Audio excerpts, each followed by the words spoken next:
Chapter 1450. There was no such thing as a single weapon that could win a large-scale war. It was not just about manpower and resources, but also the research and development of weapons and equipment. Since ancient times, it had always been the case that the overall strength of a nation determined the outcome of a battle. To be able to produce weapons that could restrain the enemy's main force within a certain period of time was already something worth celebrating. Battles between soldiers would obviously end with the victory of the Allies, but battles between the strong would be a different story. The people of Eridar, who worshipped evil powers, and the people of Deity, who worshipped the holy light, had been in love and killing each other for 25,000 years. Both had their own ways of dealing with the other. Low-concentration holy water could bully low-level demons, and it had a certain effect on mid-level demons, but it was a different story for high-level demons. Everything else aside, just the high-order demon's black protective shield that was as faint as a fog was enough to keep any holy water from entering. It was more like two opposing energies canceling each other out. After a few heavily injured Illidari emissaries were smashed to death by Marid's hammer, the enemy's manager finally appeared, Dreadlord Lothras. Other than the few at the top of the rankings, the Dreadlord had become a synonym for a boss. Duque stood at the top, so of course he could say that it was a fight between weaklings. But the reason why the Dreadlord could be crowned with the title of Dreadlord was because he was an existence that could not be dealt with by normal soldiers and beginner professions. With a cold snort, the Dreadlord's signature, rotten stink bug swarm, directly caused the dozens of holy knights within 100 meters to choke on their throats, causing them to fall to the ground in pain. Out of the way! The muscular man, Marid, roared as he waved his war hammer, which was shining with a golden radiance, and engaged in a fierce battle with Rosiris. There was more than one Lothras on the sentry side. A demon with the appearance of a succubus appeared. She waved her evil long whip, wrapping it around the necks of the Deity warriors, cruelly killing them. If it was a pure succubus, she might have charmed the allied warriors, causing them to die in a humiliating manner. But she was not. She was the queen of pain, Gabrisa, an evil existence that took pleasure in torturing others. Demon, your opponent is me. Mustering up his courage, Iroh used the shield to protect his body with his left hand and lowered his right arm so that his arm was in a position where he could exert force at any time. Once he caught hold of the enemy's weakness, he would definitely swing his warhammer in a circle. Oh, a young and beautiful hoof. Do you want Big Sister to tell you how to change from a little hussy to a coquettish hussy? The evil Jabrissa extended her purplish-red snake head and licked the end of the whip. Her coquettish demeanor sent a chill down Imriel's spine. Death is the only end for you. Imriel shouted. Regardless of whether it was real or not, it could at least scare people, and Jabrissa made such a declaration. That I, your sister, am an existence that will never die. Then, a strange sound echoed on the battlefield. Damn it. Oh. This strange sound naturally attracted the attention of Duque, who was approving documents in the Karazhanli office. *CK. Duque was shocked. What did he see? A hoof that was being teased by a female demon. The thorny whip dodged Hoof's shield at an unbelievable angle, drawing an arc in the air and easily shattering Hoof's excellent-grade armor. What was supposed to be a flawless set of heavy armor that covered the entire body, with the exception of the occasional exposed neck, was actually beaten up by Gabrisa into a set of female armor from some Korean games before he transmigrated. Well, it was the kind of armor that had pauldrons and leggings, but the crucial parts were only left with 3 points. Only after looking did he realize that the hoof's unique perky buttocks, coupled with the tattered clothes that looked like they had been raped countless times in a certain game. It was really cool. Her hoof did not just take a beating, and just as she was frowning under the unbearable pain of soreness and numbness, she finally struck back. Reckoning. In this era, it was a Holy Knight's most powerful counterattack. After a Holy Knight suffered a fatal blow, he would gain an additional chance to attack. If it was an ordinary Holy Knight, the upper limit could be stacked 4 times, but the better the endurance and the purer the Holy Light, the more times the Holy Knight could stack. In other words, you could beat up a Holy Knight, but the Holy Knight could use the Holy Light to record your deeds like a little black book, and then settle the score all at once. Now, Imriel was using such a tactic. But it seemed to be used in a wrong way. In a flash, Imriel had swung her hammer at least a dozen times, but when she hit it, it seemed to have the special effect of a whip. Crack, crack, crack. The Queen of Pain seemed to have suffered a dozen whips, not a dozen hammers.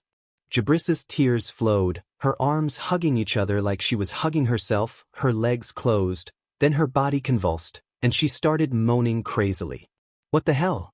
What the hell is this? Is she playing hardcore games on the battlefield? Should I say, as expected of a demon? Imriel was stunned and stood rooted to the ground. Duque was also speechless. It was not impossible to let go and let the hoof grow, but he could not let the hoof lead him astray. Duque had almost destroyed a high priest in the ancient war. He could not let his future archbishop be destroyed as well. He could not tolerate this. Just as the Queen of Pain took advantage of the moment when the hoof was stunned and sent it flying with a whip, a portal suddenly appeared in the center of the battlefield. A young mage wearing a magic robe slowly walked out from the door. Who is it? I'm having fun. Get out of here. Jabrissa shook her hand, and the already sharp whip now revealed its true destructive power. Just the middle part of the whip lightly touched the ground, and the hard sandstone instantly exploded into thousands of pieces. The power of the middle part was already shocking, not to mention the end part that gathered all the evil power. The young mage did not even have time to activate Ice Barrier, and was about to be torn into pieces by the whip, but as if the space was strangely distorted, Jabrissa's bewitching face suddenly became asymmetrical. The left side of her nose was suddenly aimed at the red right side of her lips. At this moment, Imriel, who was struggling to get up, realized that a line of blood had appeared in the middle of Jabrissa's body. This line had perfectly cut the Queen of Pain in half. It was as if time had stopped at this moment. The female demon, who was full of pride just now, still had a horrified expression on her face. She let out a shrill scream of her soul, impossible! Amidst the mist of blood. Everyone, including Imriel, who was nearby, and the Drenii garrison officer who was watching the battle nervously from afar, saw the female demon, who had been acting fierce just now, split in half. She could not be more dead. Chapter 1451. The corpse that had been completely cut in half was in a strange position, like a broken doll. It twisted and spun a few times in the air before finally falling heavily to the ground. Blood should have been splattering everywhere from the cut, or at the very least, there should have been traces of blood. But now, there was only a white light. The extremely cold ice elementals sealed the entire cut. This scene made everyone's jaws drop. The hoof's expression froze for a full 3 seconds before she said, "Mark, I didn't know you were so strong." Only now did everyone realize that it was the Alliance's envoy, Mark Dooku, who had appeared out of nowhere and killed the Demoness in one shot. Duke glanced at the situation on the side. Merrild and the Dreadlord were still fighting each other. If he didn't intervene, there would be no clear winner in a short period of time. So he didn't care anymore. Turning around, Duque looked at the hoof, who was still in a daze. "Are you all right? You didn't send me to die?" The hoof asked out of nowhere, almost causing Duque to roll his eyes in anger. "I've already saved you, and you're still asking me this?" No, the hoof's IQ was now as high as 5 points. There was no way he could talk to her properly. After a while, the hoof came back to her senses. "Hurry up and help Marad." The hoof's IQ seemed to have increased a little. Not bad, it was about 50 points. Although it was still a distance away from the average human, at least it was more reliable. Duque did not even look at her. "Imriel, let me tell you a little common sense. When the situation has been decided, leaving the battlefield to the real heroes is the glory of a man." "Oh." The hoof nodded as if she understood.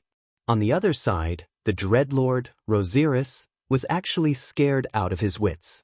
Others did not know how powerful Duque's move was, but Rosiris, whose power was barely equivalent to that of a low-level Void Lord, had the ability to tell.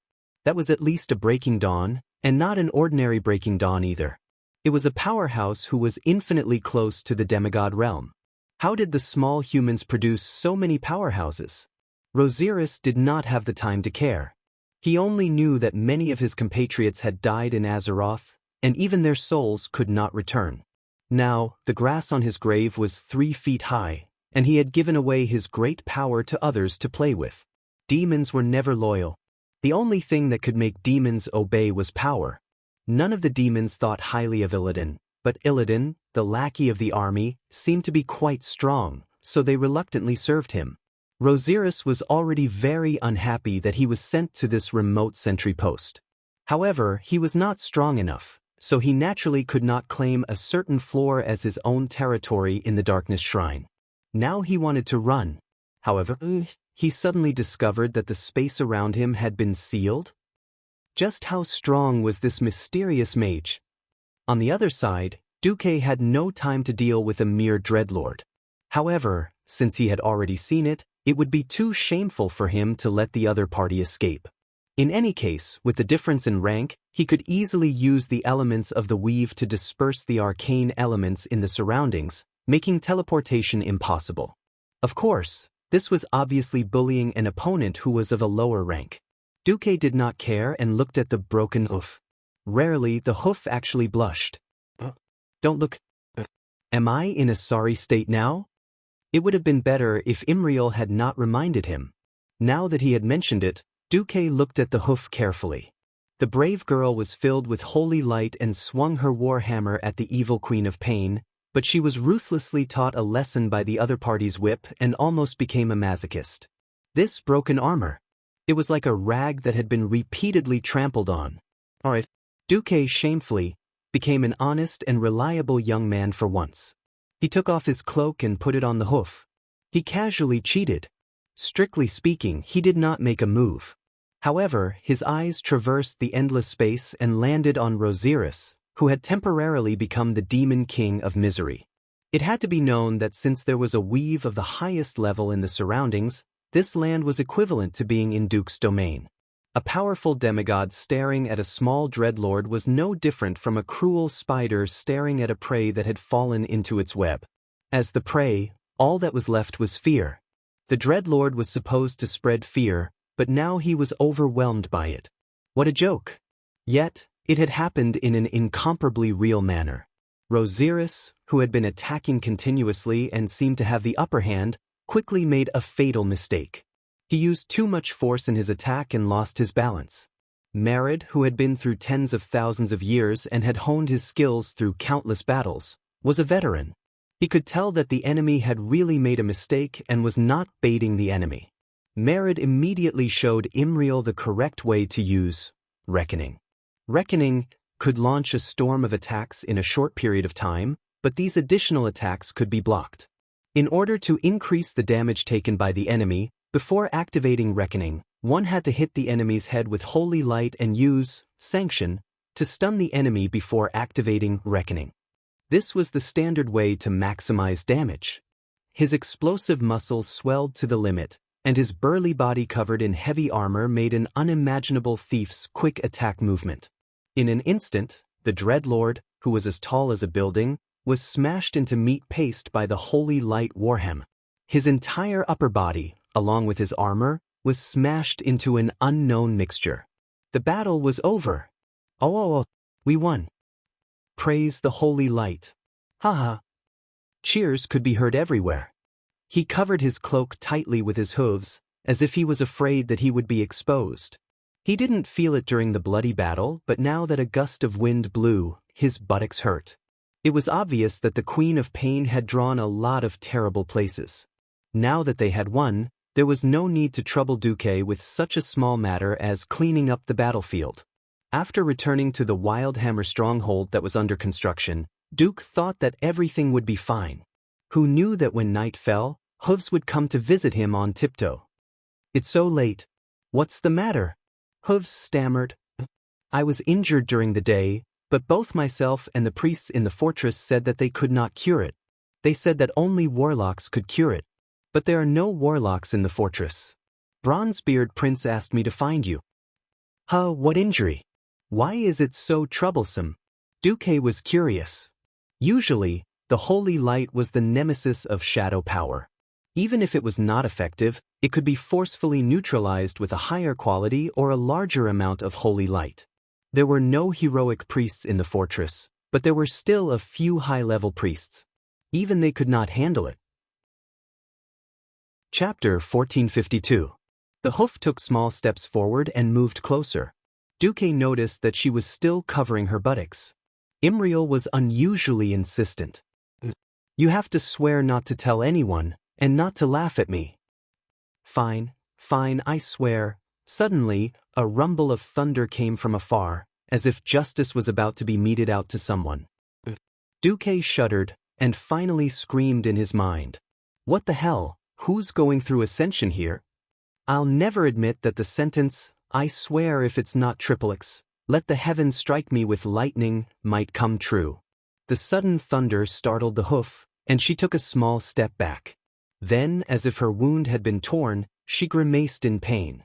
She seemed to be thinking about it, and after a long struggle, she finally showed the wound to Duque. She took off her cloak and turned around. Under the illumination of the magic lamp, he could see whip marks from her back all the way to her buttocks. Although there was holy light around the wound, when the holy light gathered to a certain point, it was firmly resisted by the black aura in the middle of the scar. And every time the holy light resisted, the wound would tear again, causing Imriel more pain.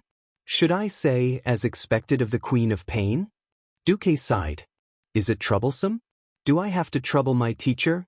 But Teacher Valen is very weak. I don't want to trouble him. Duque scratched his head. The hoof's wound could be simple, but it was also difficult. Because he was the one who killed the Queen of Pain. When a normal strong person killed a demon, it was a physical death.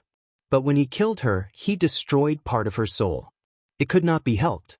He had learned it when he joined the Burning Legion in the Ancient War, so naturally, it was convenient.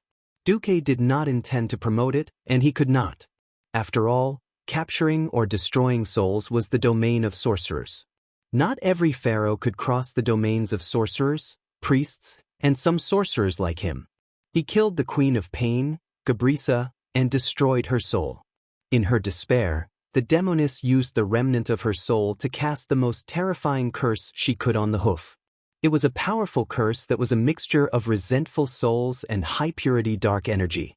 Its level of mystery was quite high. To be honest, even Willen wouldn't be able to handle it.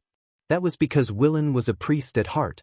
Priests were good at exorcism, but dispelling curses was the domain of mages. However, since she ran into him, it served her right to be unlucky. That demoness cursed you with the remnants of her soul. Because she is a very powerful demon, your curse is indeed very troublesome. Then, the hoof said bitterly. She seemed to be in despair.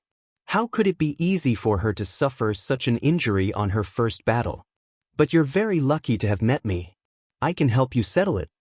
After saying that, Duque snapped his fingers and silently called out in his heart. Immediately, Alonsis Fail cast a spell for him from the weave. The hoof could only feel that outside Duque's room, there seemed to be a very powerful priest casting a spell. In the blink of an eye, a beautiful holy light magic circle that seemed to have every magic pattern appeared under their feet and enveloped the entire room. Duque pointed at the bed. Lie down. Before I say, okay, no matter what happens, you are not allowed to turn around. Got it? Got it. The hoof was overjoyed and ran over to lie down.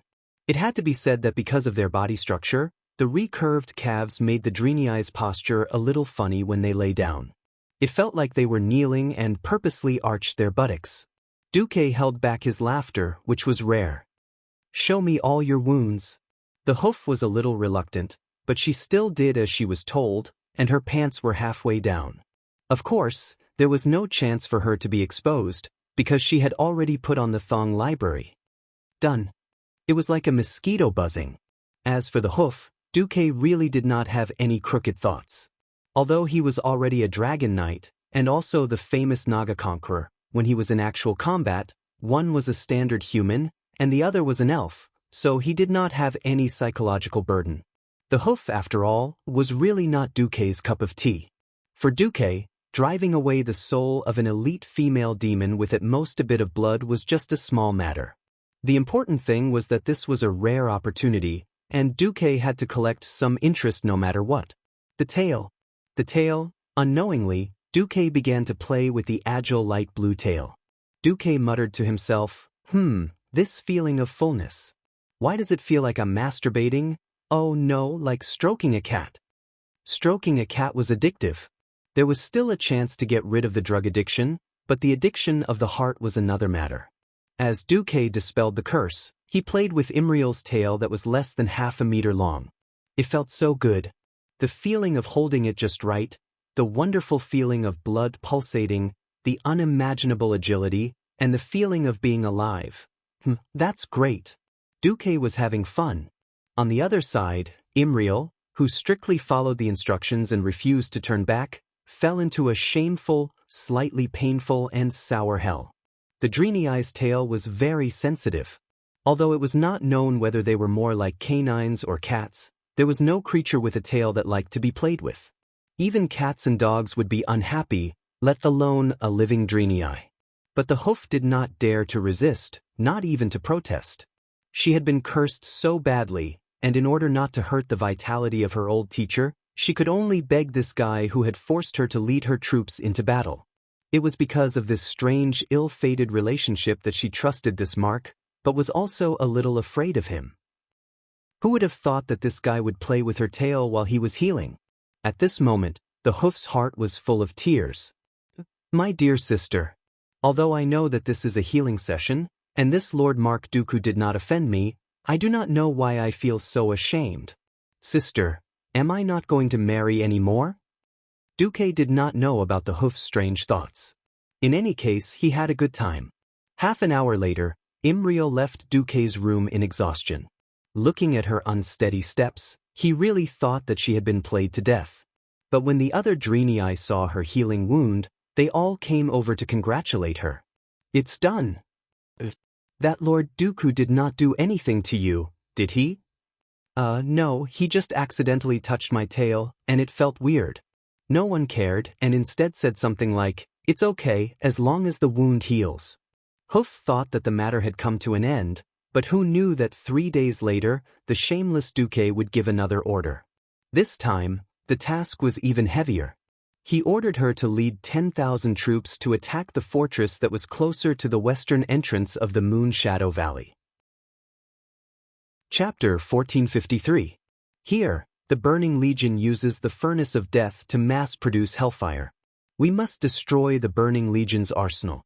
But please note, because this place is very important, there are not only a large number of Heaven's Punishment Walkers and Terror Rulers, there are also a few Fel Mechs, as well as Lord of the Abyss Macedon, Magararon, Shivala's Prophetess, Kavrin, and many other powerhouses. 3 days ago, she had been pushed from a newbie who hadn't even led 5 soldiers to a captain who led 2,000 men and a small experimental B squadron. How many days had it been? She was about to be asked to lead 10,000 people? And it was to attack the Burning Legion's important stronghold? According to the intelligence, there were almost 1,000 Heaven's Punishment Walkers and Terror Rulers, not to mention the powerhouses. Normally, an intermediate demon would require a team of at least 5 beginner professions to be able to contend against it. Not to mention the Lord of the Abyss who could single-handedly destroy an entire regular infantry regiment. Even if the Alliance had the support of the flying battleships, their combat power was simply not proportional. Not to mention her and the 2 dwarven leaders, even Merid, who was most obedient, widened his eyes and was speechless. Hoof said the word 3 times in a row, but could not find the words to refute. What are you afraid of? If something happens, I will naturally take responsibility. Apart from the higher-ups of the Alliance, no one knew how much power this so-called Alliance envoy had. Speaking of which, where are we going to get 10,000 soldiers? High Lord Yorger asked in return. Duque pointed at him. Don't we still have your troops? Damn it. Mother Rock above, the stronghold is not built yet, and you're asking me to pull the defense troops out? Duque shrugged. There's no other way. The stronghold is already a threat to our shipping routes. There have been no enemies attacking the stronghold recently, so we might as well pull half of the defense troops out to clear the rear. Yorger was so angry that he almost stomped his feet. At this moment, Imriel's eyes were gleaming with determination. It's all right. I believe that Sir Envoy must have his reasons for making such a seemingly unplanned decision. Perhaps it will be like the royal brothel squad from last time. There are some existences that we don't know about, but are still powerful enough to help us destroy the enemy. Imriel puffed out his chest and sucked in his stomach. His words made it difficult for Duque to continue his act. You son of a bitch. You already have the aura of a fanatic and a martyr. Why would I need to pretend? Speaking of which, do your parents know that you're so smart? Originally, Duque did want to cultivate the hoof's ability, and he also wanted to cultivate her trust. Since he had been seen through, there was no point in hiding anymore. Duque smiled. You saw through it? That's fine. Since you're smart this time, let's see if your cleverness has backfired on you. The hoof had not finished thinking about what Duque meant. Duque waved his hand, and on the vast 3D map in the fortress command room, a huge green arrow appeared. It extended from the western entrance of the Moon Shadow Valley all the way to the front of the fortress. This is... Bulang smacked his lips. Green skin. Duque raised his eyebrows. As expected, hatred was not so easily forgotten. 24 years, for humans, was at least a generation. For the dwarves, who lived longer, it was just a growing experience in one generation. It was not that Bulang did not know who Mark's original body was, but he still could not control himself. This was very telling.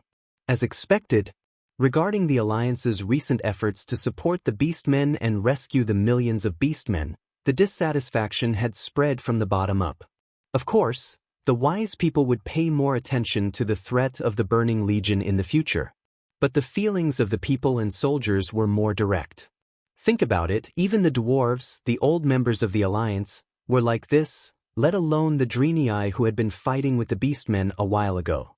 Even a kind-hearted little girl like the Hoof, who did not know much about the affairs of the world, had a helpless expression on her face. Duque, who was in Karazhan, bared his teeth. Then Mark, who was in the Wildhammer Fortress, left. Maybe, some people will ask, isn't this part of the entrance of the Moon Shadow Valley flooded? Or maybe some people will ask, since when did the Alliance have to rely on the green skin? I want to say you're all wrong. Is there a mistake? Unknowingly, when Mark Dooku stood up and pressed his hands on the 3D map table, the aura that he revealed when he leaned forward slightly shocked everyone. This was not an ordinary aura. This was an aura that was calm and unhurried. This was an aura that made everything in the world work for him. When this oppressive aura suddenly spread out, everyone had a premonition that in the next second, this Alliance envoy's words would be extremely shocking, even earth-shattering. As expected, the entrance of the valley was flooded? The Alliance said that it's a lake. That's a lake. If they say that it's land, it's land. Don't forget, how did the water come about? Similarly, about relying on the green skin, you're thinking too much. Wherever the Alliance wants the tribe to go to fight, wherever they send their warriors to die, they have to go. Because this is the general trend. Remember, the Alliance has never been a pitiful organization for the weak to hug each other for warmth. If we want to avoid the Burning Legion's persecution, we can just hide in Azeroth, which has the planet's protection array. Why organize an expeditionary army from the Outer Realm? We're here to chop off the Burning Legion's claws. If you dare to reach out to Azeroth, you must be mentally prepared to have your claws and even your head chopped off by us. The Alliance can protect women and children, but it won't protect cowards.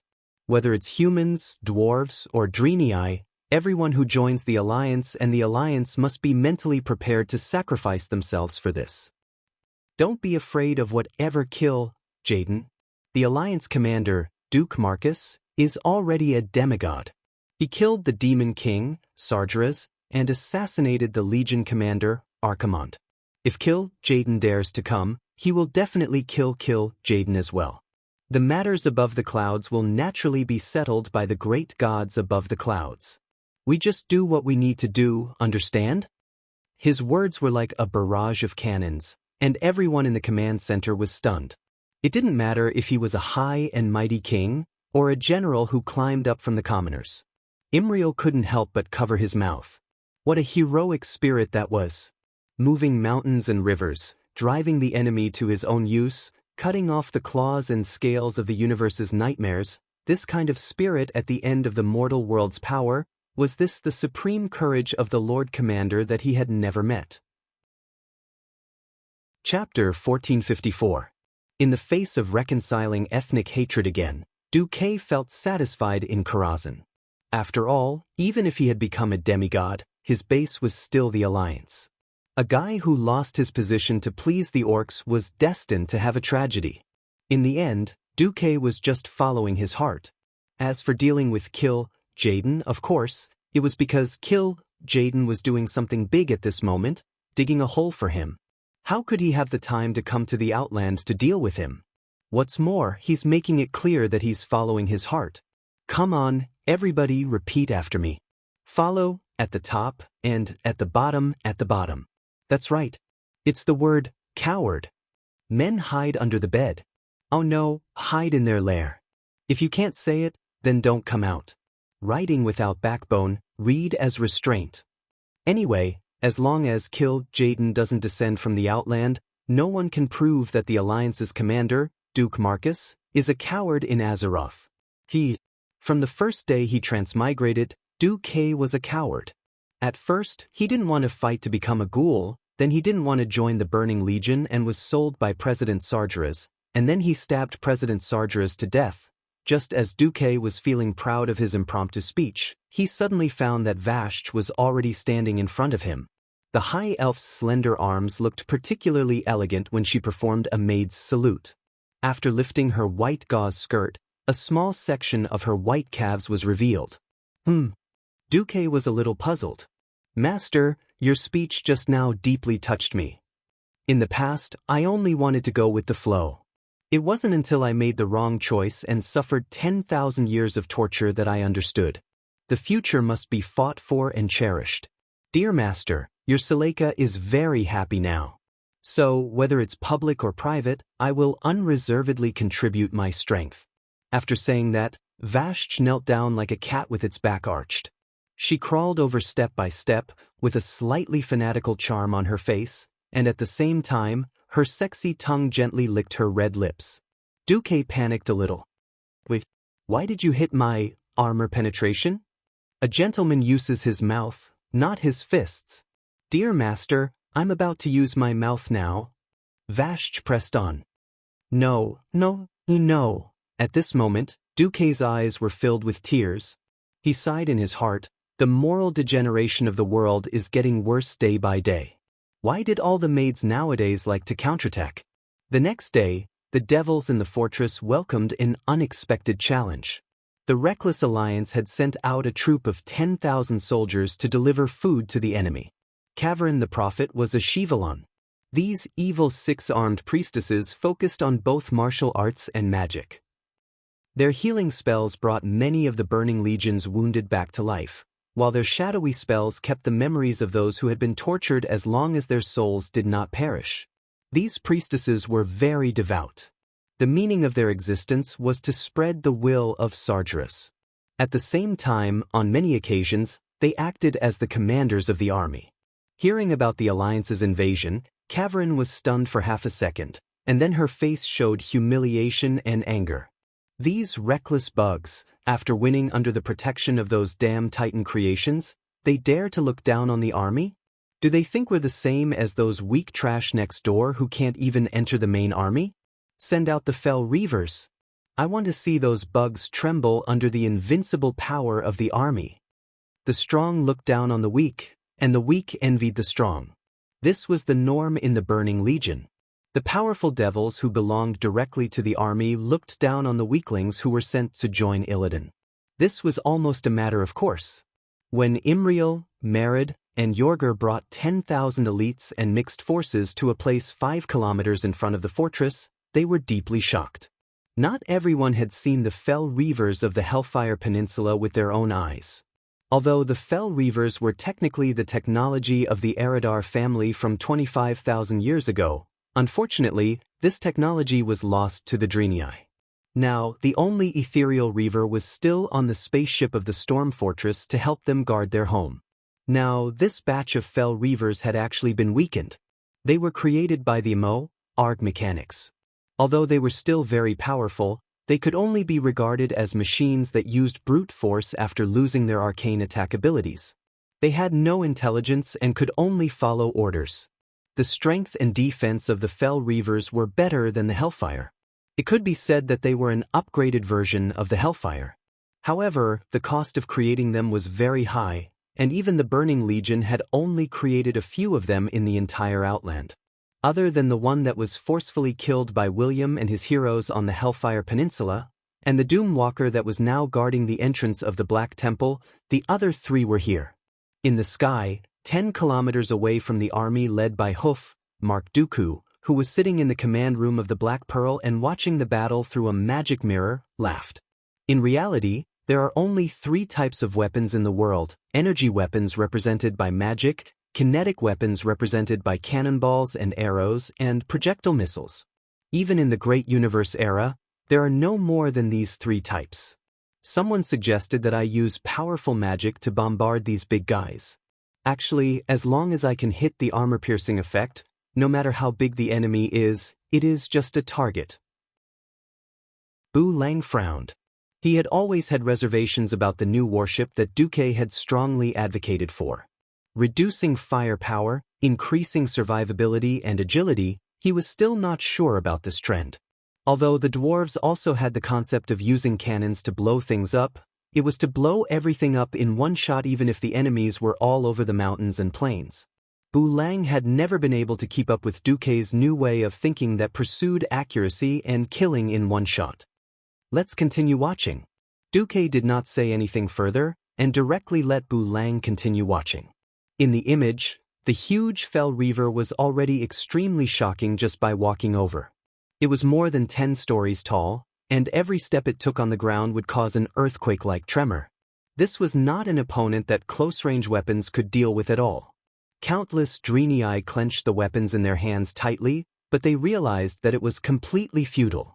Even if they used their toes to think, they would know that the sharp or blunt weapons in their hands would not be able to cause any substantial damage to this huge metal robot. When the fell reaver approached the 10,000 people, the standard flying battleship of the Alliance opened fire. Chapter 1455. Bang, bang, bang. It was like a sound test before a piano performance. From the first note, it continued from the bow to the stern.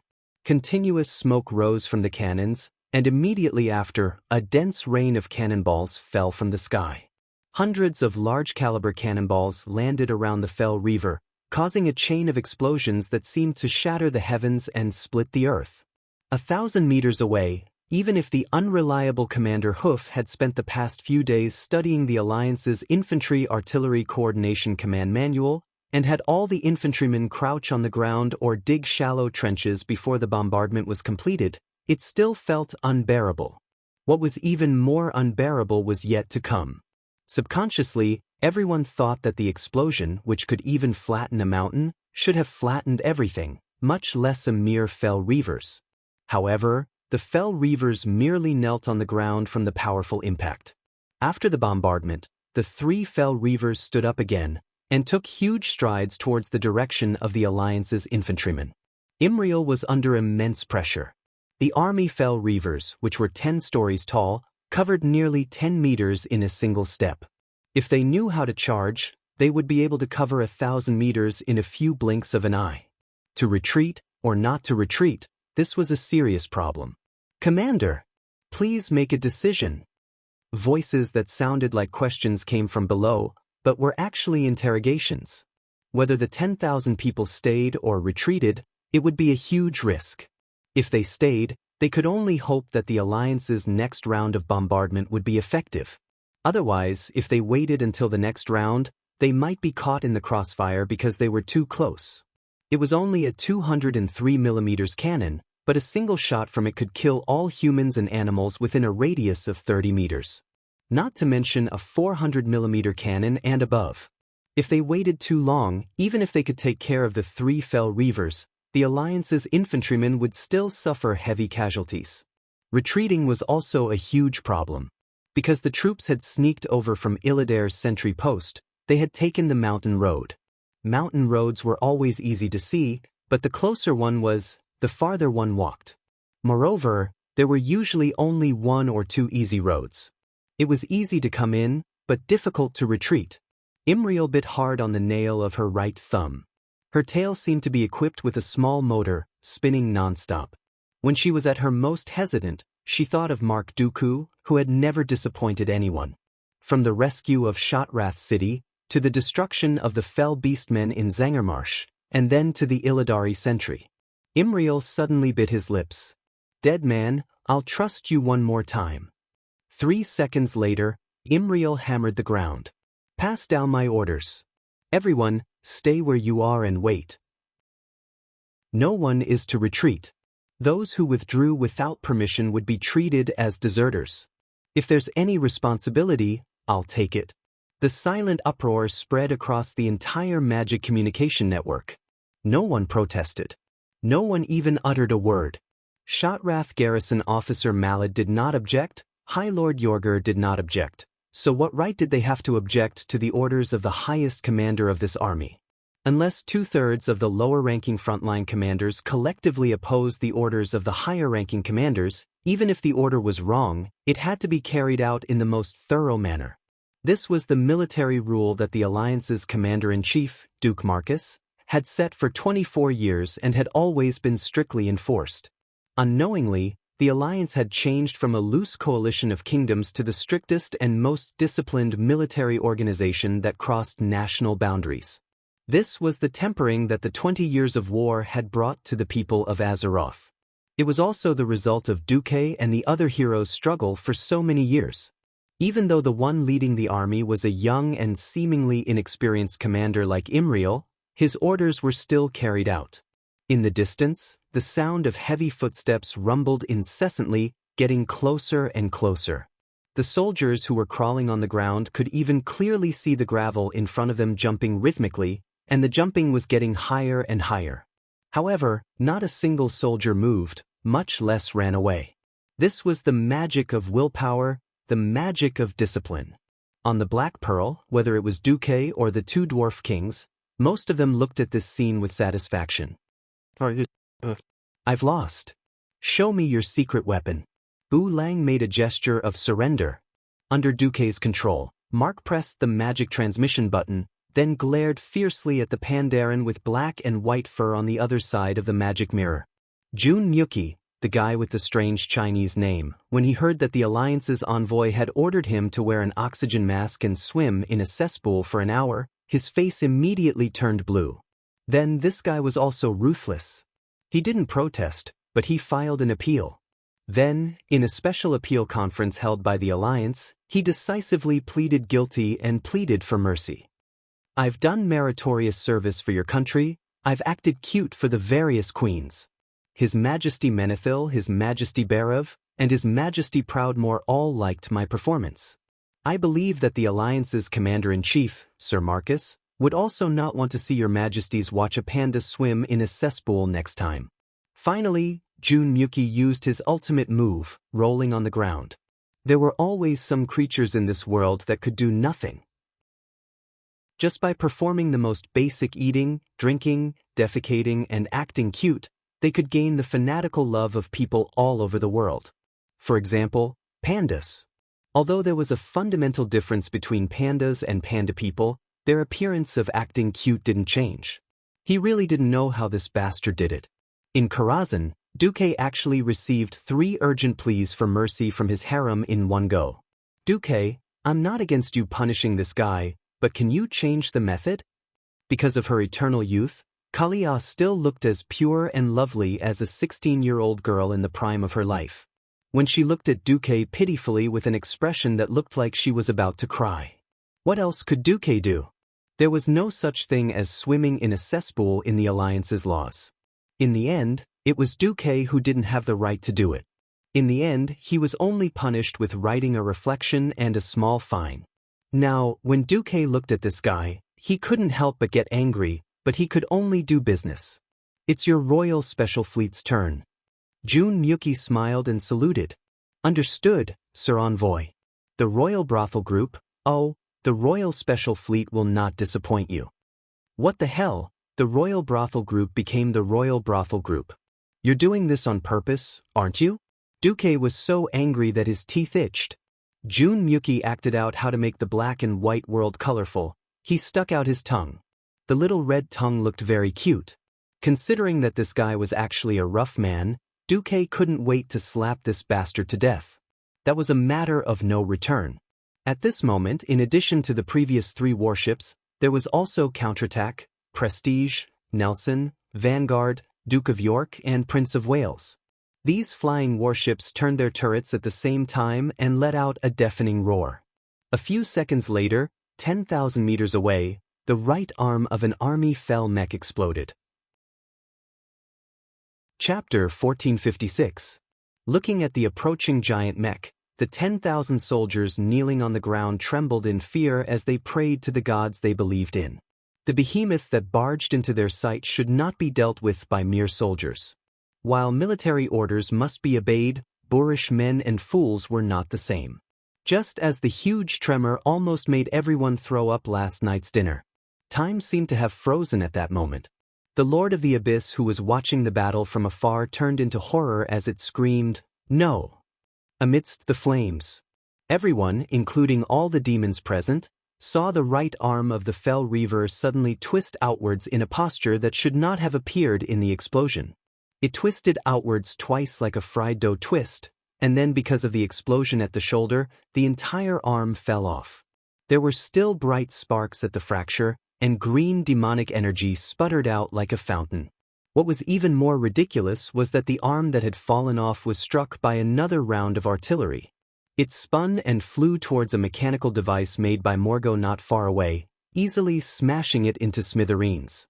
Everyone's mouth was agape. An earth-shattering cheer immediately broke out in the Allied forces camp. Long live the Alliance! F***CK these big toys. Haha. Compared to the cheers of the Allied camp, the Morgo technicians were shocked. The Fell Reaver's 200mm thick armor was penetrated? Because it was an alloy filled with demonic energy, even the powerful magic of a Breaking Dawn Archmage might not be able to penetrate its armor. Similarly, even the brute strength of the Lord of the Abyss could not easily penetrate the alloy armor. Why did it become like paper in front of the humans' cannons? The foreman Morgo was furious. Counterattack. Fire the cannons and counterattack. Demonic cannons were a necessary facility for every demonic foundry camp. Every demonic foundry camp would first set up demonic cannons before construction to provide protection for Gon Urge and Morgo who were working on the construction. There was no lack of demonic cannons in the Outlands, and this time was no exception. Many of the demonic cannons hidden underground were pushed out from the bunkers by the craftsmen and fired directly into the sky. The high-density dark energy cannonballs left a trail of green glow in the dark sky as they flew toward the Alliance's airships hovering in the sky. Retreat! Retreat! Retreat immediately! In order to cover the retreat of the main force, brave frigates rushed up from time to time, using their relatively weak magic shields as the main force of the warships and cruisers to withstand the attacks of the large-caliber demonic cannons. Their fates were often tragic. The spherical white shield lasted less than a second before it turned into elemental particles and scattered in the air. Under the direct attack of the cannons, most of the ship's keel broke in one go. The dark energy that charged straight in easily swept through the entire armory and triggered an even more powerful explosion. Broken wood, twisted cannon barrels, and broken limbs of humans and dwarves rained down from the sky. This scene was simply too horrible to look at. Bulang covered his eyes. Duque sighed. See? If it were a new type of warship with an isolation cabin, it wouldn't have exploded so easily. Bulang nodded silently. If he had listened to Duque and given up the multi-cannons earlier, there would not have been this moment of sacrifice. The only thing to be thankful for was that, with the desperate cover of the small ships, the main force finally flew out of the range of the demonic cannons. Draenor itself was a planet with a smaller radius than Azeroth, so its crust had a larger curvature. Even after the planet exploded, the remaining continents or regions were the same. When it flew more than 4,000 meters away from a target, the warship would look like it had sunk below the horizon. The demonic cannons that could only hit directly could not hit it at all, but the new cannons of the Alliance attacked in a parabola. Although the hit rate of the attack from 10,000 meters away was simply unbearable to look at, the new cannons hitting the Fel Reavers were like a sledgehammer hitting an egg. It was fine if it missed. But if it did, not only would the egg white and yolk flow out, even the eggshell would turn into powder. Even with the help of the army, the cross-field attack of the giant cannons was still a matter of luck. Fortunately, the Alliance had always been lucky where the hooves were. After just 3 rounds of cannons, the 3 huge Fel Reavers were dead. The first Fel Reavers was the luckiest. It only had 1 hand and 1 leg hit, and it fell to the ground, twitching like an epileptic. The second Fel Reavers was the worst. Unfortunately, it was hit in the chest by Hu Di Heo's Soul Striker. The armor-piercing round, which weighed more than a ton, had pierced through the chest armor and hit the Fel Reaver directly, causing a huge explosion. It even affected the third Fel Reaver, which was close by. The third Fel Reaver even had its left leg blown off, and it was rolling on the ground in a ridiculous manner. Without the Fel Reavers, which the infantry feared the most, it was time for the charge. Charge! Imriel raised his warhammer high. The loud bugle call rang throughout the Alliance's camp. The area that seemed to be completely empty a moment ago was instantly filled with a dense crowd of people. Not only that, without any warning, the water level of the muddy lake north of the fortress suddenly dropped at a speed visible to the naked eye. In just a minute, the water dragon that once looked like a huge river had disappeared without a trace. Only the clear water marks on the red stones told others that there used to be a raging river here. Just as Hoof led the Draenei and dwarves as the main force of the infantry and just went around the broken Fel Reavers and were about to reach the fortress in a few minutes, a loud noise came from the direction where the water receded. Woo-woo! The long bugle call sounded like it had been for thousands of years. Marad stopped in his tracks and looked into the distance. His expression changed slightly. The beastman's bugle! Marad stomped his hooves, but he still continued to charge. They used to have a grudge that would not end until one of them died. Their blood had merged on the battlefield and dyed the entire Taroka forest red. Unfortunately, they were now allies. Lokdroger. If they did not win, they would rather die. The classic roar once again echoed in the Moonshadow Valley. Ever since the Moonshadow Valley became Illidan's territory and testing ground, how long had it been since such a heroic roar echoed? Many beastmen had tears in their eyes. For the Horde. The one who took the lead and raised his flaming warhammer was the Horde's chief, Thrall. Beside him, Orgrim followed closely. In addition, there was also the Tauren chief, Cain. Chapter 1457. The 3 muscular men formed the most violent assault of the Horde, charging towards the demons in the fortress from the rear. Not good. Kavelin cried out in alarm. At this moment she finally understood that the 10,000 soldiers in front of her were just bait. The real killing blow was the main force of the orcs that could not possibly pass through the valley. She had no way of estimating how many orcs there were. In their eyes, the orcs came from the top of the mountain in the southwest, stretching all the way to the valley. There were at least tens of thousands of them. On the Black Pearl, Bulang was also speechless. It's a familiar scene, isn't it? Duque laughed. Indeed, the mountains and plains were filled with orcs who were not afraid of death. This scene made the 2 veterans who had experienced the first and second Dark Portal sigh with emotion. Thinking back to the past, the orcs that could drown everything had practically flattened the entire southern continent with the invasion of locusts. Stormwind City had fallen. If not for Duque's support, the Steel Stove Fort would have collapsed due to the lack of food and medicine. 24 years had passed. Even if the Alliance had a very terrifying new cannon, once the enemy had the absolute advantage in numbers, this scene would still make any commander tremble in fear. How many people did Sal bring with him? Kudrin complained. Duque scratched his head. Originally, he said he wanted to bring 1,000,000 people into Moonshadow Valley. I said I couldn't afford it, so he was forced to reduce it to 200,000. No one would underestimate the 200,000 people of the Horde. The living conditions in the Outland were getting harsher every day. The old, weak, sick, and disabled basically all died when Nuzul invaded Azeroth. The edge of the continent was collapsing day by day, and the living space was decreasing day by day. Which clan did not fight to the death to snatch a hunting ground? It was not an exaggeration to say that the current orcs were all born from mountains of corpses and seas of blood. If the only thing that restricted the orcs' combat power was their outdated weapons and equipment. But now, this problem no longer existed.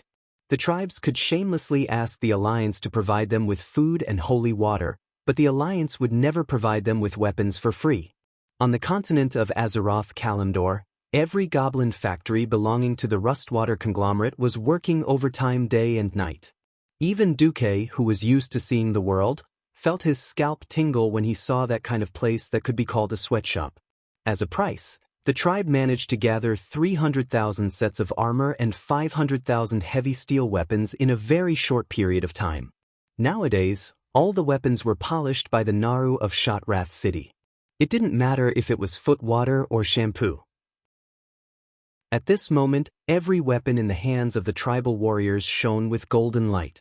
Even though many of the golden lights were dull and impure, they were still weapons against demons. The beastmen's footsteps were very fast, and their endurance was also quite good. They almost didn't need to pant or slow down while charging more than 3,000 meters. Soon, tens of thousands of orcs charged into the military fortress that didn't have any special defenses. Originally, there was, but before the beastmen charged, Duque kindly let the Royal Kiln Regiment plow the front lines where there were demonic cannons.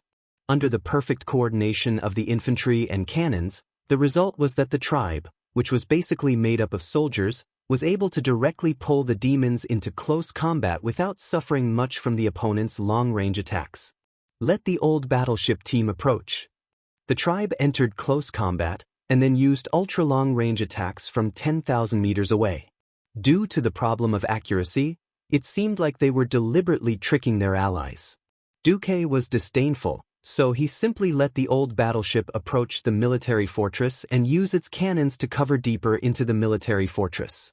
The moment the Black Pearl crossed the horizon and saw the military fortress, a deafening sound wave swept over like a tide. It easily passed through the thick deck of the ship and rushed into the eardrums of everyone present, washing over them repeatedly. Duque frowned. Although this mark didn't really have a sense of hearing, he had lowered the volume of the scene in Karazhan.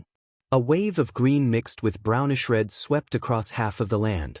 That was countless orcs. The green ones were mostly second-generation orcs from the Azeroth expedition. At this stage, there were still very few that had been converted from the Fel orcs. The brownish-red ones were mostly from Nagrand, a clan that maintained the most primitive shamanic teachings. Regardless, the number of orcs seemed to be so large that it was hard to describe them in any human language. On the vast land that was partly red and partly dark, even though the orcs had fully displayed their characteristic of climbing mountains as if they were walking on flat ground, it still couldn't accommodate the simultaneous attacks of all the orcs. Many of the orcs had no choice but to raise the weapons in their hands and cheer from behind. In the eyes of the heartless Duque, these orcs were just salted fish cheering from behind, performing a salted fish stab. No matter what, the scene was still extremely shocking. The demon guards were the main force of the Burning Legion, and they had an extremely large number. But if you looked down on them, there was only one consequence: to be cleaved in half by their axes. They were warriors recruited from the Morgo clan and served as soldiers of the Legion. In the past, they could only see the demon guards charging in groups and piling up the enemies to death. But today, they saw an even more exaggerated number of orcs. They were like an army of ants in the forest, swallowing everything in their way. The hellfire from the death furnace was released in rows. The blazing flames on their bodies were the biggest threat to the melee combatants. At this moment, an empty spot on the battlefield suddenly split open, and a huge water pillar that even 100 orcs couldn't encircle soared into the sky. At the top of the water pillar, there was a vague figure of a huge water elemental. The unstable Hydas used to be Vasht's servant, but now he was one of the Alliance's thugs. He waved his round arm, and the water pillar that seemed to reach the skies suddenly poured on the heads of the hellfire. So what if it was fire? Extinguish fire with water. This time, the faces of the Legion leaders finally changed. They had their own flag, two huge double-headed swords forming a cross, and holding the two swords were impressively 6 slender arms. These represented the 3 leaders of this army. In the past 25,000 years, it had participated in hundreds of wars to exterminate planets. Although it didn't belong to the first line of the Burning Legion, it was definitely famous. Now, this legion was almost completely destroyed. Chapter 1458. The demon guards might be able to split an orc apart with brute force, but they would be chopped into meat paste by more orcs with their shiny golden axes. The few remaining army flags struggled to hold on in the green and brownish-red waves. But it didn't take long for all the army flags to be completely submerged by the orc tide. As long as the souls of the demons returned to the twisting nether, they could be resurrected countless times. The souls of the demons that were separated from their dead bodies floated in the air and laughed at the ugly orcs below. Then they encountered something they didn't want to encounter the most. Their souls were imprisoned. Those who could peek into the spirit world could see that behind the Horde army, scarlet magic formations with complicated patterns and filled with evil aura were unfolding.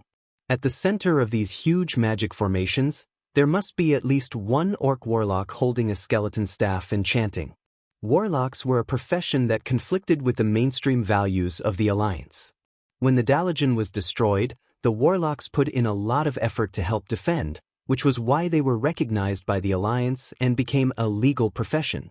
It was just that young magic apprentices yearned to become a god of magic like their idol, Duke Marcus, rather than a dirty and evil warlock. After the warlocks failed to summon powerful demons many times and caused many tragedies, the apprentices had a bad impression of warlocks. In the Alliance, there wasn't even one warlock among 100 pharaohs. But in the Horde, the orcs, and even the newly joined Tauren and goblins were very accepting of warlocks. As a result, the number of warlocks in the Horde was similar to that of the mages, second only to the shamans. The orc warriors at the front killed the demons. The orc warlocks at the back were also enjoying this feast of souls. With the help of the magic formations, they could destroy the souls of the demon guards that were separated from their bodies. They could make them into materials that could be used to cast powerful spells, soul fragments. And the more powerful demons would be enslaved in the cruelest way. Chains that symbolized shame were chained around the necks of the Apocalypse guards. Listening to the wails of these powerful demons in the spiritual realm and seeing their miserable state of being enslaved in anger and unwillingness, the warlocks let out triumphant laughter. No one noticed that the Sun King Anastrian's dark eye sockets were flickering. If the last battle of An-Karaj was a feast for the Alliance, not only did the Alliance seize the powerful floating fortress of Naxxramas, but they also took in the powerful Kiraj insect people as their servants. Then this expedition to the Outland was a carnival for the orcs. A conservative estimate was that more than 2 million strong orcs would return to the embrace of the Horde, and more than 3 million women and children would actually make the orcs the dominant race in the Horde.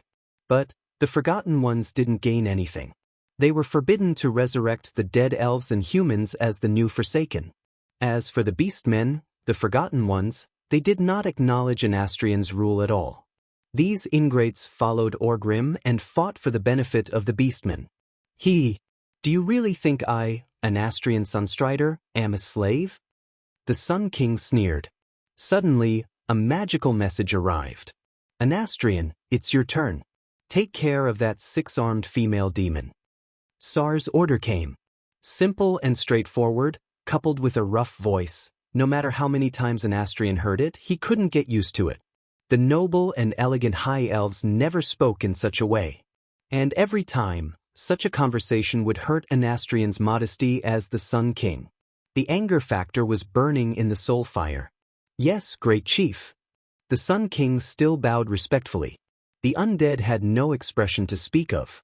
In the eyes of most living beings, the Forgotten Ones had no emotions.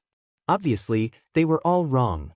In this battle, Sar, Orgrim and Cain killed the Lord of the Abyss, Macedon and Magaron. Kavarin, the female prophet of Shivara, was killed by a Nastrian and her soul was captured. There was no doubt as to why the Sun King could capture the soul. True heroes often had multiple professions and were proficient in all three fields. Uther was not a priest-turned-paladin. Back then, Kel Fizad was a pharaoh-turned-warlock, and later became a lich. For true geniuses, the so-called barriers of professions did not exist. The only difference was whether they wanted to do it or not. On the Black Pearl, there was a familiar yet strange guest, Muradin Bronzebeard. Oh, my second brother. Bu Lang raised a gun with a tip that looked like a trumpet and fired a shot at Muradin. Of course, there was no bullet in this old gun. It was full of inferior gunpowder. This shot did no damage to Muradin, who was in a panic and had cast Avatar halfway. It was purely a spray to his face. Yes, Muradin's face was blackened. Then, the second brother of the Bronzebeard family responded with an iron fist of love that said, "I'm bigger than you," to his third brother. The two idiots punched each other many times before they sat down, panting. "Are you done?" Dugest. "No. But we'll continue in private." "Alright, you guys played really well." Duque was speechless. Muradin looked left and right, and glanced at Duque, who was disguised as Mark, for a long time. In the end, he nodded with a strange expression. No. In terms of tricks, we can't compare to you mages even if we play for 1,000 years. Apparently, Magni had informed Muradin of Mark Dooku's identity. Duque did not mind. This was not a secret among the true higher-ups of the Alliance. "By the way, don't you need to rest? Would Magni be willing to let you come to the Outland?" "Big brother. He's busy dealing with his daughter, Moira," Muradin continued to secretly explain to Duque. Moira Bronzebeard, the daughter of Magni Bronzebeard, was originally the princess of Iron Furnace Castle. Later, she fell in love with Emperor Dragon Thorisin of the Black Iron tribe and followed him to Blackrock Mountain. She took her husband's surname and was called Moira Thorisin. Duque did not expect this to happen before the death of Ragnaros. However, this small plot was too secondary to the Alliance. Although it was very important to the dwarves, Lager and Nefarian were causing trouble at the same time, and Duque had no time to care about this kind of melodramatic story of the daughter of his enemy falling in love with the leader of his enemy. In the end, history quietly returned to the right path. After picking up Muradin, Magni received a report of his daughter's disappearance. He went back and urgently asked William to borrow Valera to investigate the matter. In the end, Valera did not hesitate to kill Thorisin, who raped and insulted the princess. No one knew whether it was because a grown girl could not be kept at home, or if Thorisin had conquered this beautiful dwarf princess with sex. Anyway, Moira directly announced that she had the daughter of Magni's enemy, Thorisin, and that after Thorisin's death, she would become the new queen of the Black Iron Dwarves. Chapter 1459. This result made Varela, who personally took action, extremely embarrassed. She thought that she would become a friend of women and kill bad men to warn the world, but who knew that she would become a widowmaker who murdered her husband? Of course, this also made Magni very angry. Duque could only smile bitterly about this matter. If things continued to develop like this, Magni would have an opportunity to become a demigod in a few years. However, taking advantage of Magni's unexpected apotheosis, Moira, the traitorous princess, would try to seize power. Of course, with me here, you want to overturn the heavens? Duque no longer paid attention to such trivial matters. He looked at the military map, where the marks of the two armies of Varian and Wajin had moved from Blade's Edge Mountain to the Netherstorm area. It seemed that it was only a matter of time before the entire Outland was resolved. It was worth mentioning that when passing through the Blade's Edge Mountain area, the Allied forces did not fight with the Gollans. He still remembered the first time Duque went to Blade's Edge Mountain in the game. He saw many black dragon corpses pierced by sharp conical stone spikes on the dragon's end. Those were the dragons that were killed by the Gollan king, Gruul. Therefore, as a demigod, Gruul had the title of Dragon Slayer. His body lived in the depths of Gruul's lair in the north of Blade's Edge Mountain, and his powerful fist would kill anyone who dared to challenge him. In the game, Dragon Slayer Gruul was also the final boss of the 25-man dungeon, Gruul's Lair. Gruul was born in the Outland and was a powerful creature with a demigod body. Legend had it that the Golans raised the ogres, but ruled them by force. The Golans usually had great strength and size. If one flew over Blade's Edge Mountain, they would find several huge Golans wandering among them.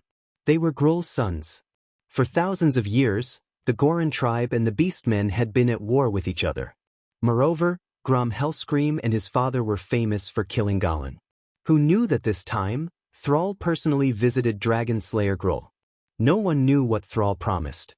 He only knew that Gruul had ordered Geralt to give up the passage and guaranteed that the Alliance army would not interfere in the war between the Alliance army and the Burning Legion during the Outer Realm expedition. This caught Duque by surprise. For this reason, Jaina specifically reminded Duque, "Be careful, the possibility of the Goran family joining the tribe is not small." Perhaps they had a feud. Since the Outland is going to be destroyed, it is not impossible for Gruul to make concessions and join the tribe in order to survive. Duque smiled. Since we can subdue the Karaji insect people and recruit the Naga tribe, why can't the tribe have Goran? And it's not their first time working together. During the second battle of the Dark Portal, Orgrim had convinced some of the Gorans to join the Horde's attack on Silvery Moon City.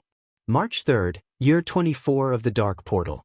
If one only looked at the military map of the Outer Realm, anyone would think that the outcome of this war had already been decided. This was because apart from a small part of Moonshadow Valley, all of the Outer Realms had the flags of the Allied forces. From the northernmost Netherstorm Zone to the southernmost Tiroka Forest. From the westernmost Nagrand to the easternmost Hellfire Peninsula. The Allied forces had almost wiped out all of Illidan's forces, and the rest were just some guys who were unwilling to be left out and engaged in guerrilla warfare, which did not affect the overall situation.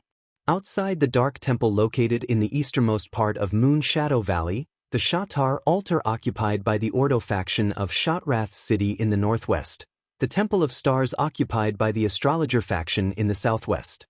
On the high ground in the west, where the ruins of Bali used to be, a huge Horde barracks had been built. Echoing the Horde barracks was the Watchman's Cage, which should have been controlled by the Grey-Tongue Oathkeeper. That place had now become the Alliance barracks. 300,000 elite Horde warriors were ready to go. The same was true for the 150,000 Alliance elites. Above the two barracks, countless flying battleships and raptor mounts covered the sky. If it were not for the fact that the entire Moonshadow Valley had been severely corrupted by the Dark Powers, and all food had to be transferred from the Tiroka Forest area, coupled with the lack of equipment and other problems, it was estimated that the insane Horde could pull out more than 1 million soldiers. Even so, the gathering of more than 500,000 troops was already a force to be reckoned with. In the north, the Horde's formation, with the clans as the unit, was slightly loosely pieced together. The burly and majestic orcs were all panting heavily. The once crude wooden sticks, stone axes, and bone spears were gone, replaced by shiny metal axes, steel hammers that could easily crush boulders, and shiny spikes on their shoulder armor. Behind the orc formation, there were countless even taller and more burly existences. By the way, as a traditional fighting race, the orcs had the highest proportion of warriors.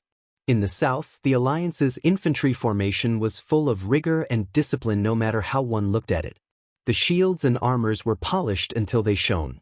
Even the spearheads were neat and sharp. Anyone could feel that this was an army made of steel. Their will was as strong as iron, and they were indomitable. In the west, there were diesel tanks neatly lined up on the plains with black smoke coming out of their chimneys. And diesel trailers carrying huge cannons. With just a command, they would turn into a torrent of steel and drown the enemy. In the east, the front line closest to the Black Temple, there was a large and clear lake. In the lake that was not deep, thousands of Nagas were swaying their long tails, holding tridents or various weapons that were very characteristic of water battles, waiting quietly. Now, everyone's eyes were on the stage. In order for everyone to see clearly, the 3D projection controlled by 50 Morningstar mages magnified everything on the stage by 100 times, so that everyone could see clearly. Under the gaze of over 1 million eyes, the Alliance's outer region commander, Varian Rin, and the Horde's chief, Sar, walked up to the stage together. The Horde's warriors punched their chests, while the Alliance's warriors saluted. They used their own methods to express their highest respect to these two leaders. Unexpectedly, the two leaders did not go up to the stage, nor did they say anything to each other. They just quietly stood side by side, as if waiting for someone. At this moment, everyone saw a young wizard walk up to the stage. In front of the camera that had been magnified 100 times, everyone could clearly see that this unknown little mage was changing his appearance with every step he took as he stepped onto the stage. He really looks like Lord Marcus. Chapter 1460. If one were to say that the first few steps that Mark Dooku had given people the impression that they could still vaguely see Duke's elegance between his brows, then with the last few steps, everyone was shocked to see that Mark Dooku had completely transformed into Duke Marcus. This magical performance made everyone who recognized Duke open their mouths in shock, unable to close them for a long time. Who is he?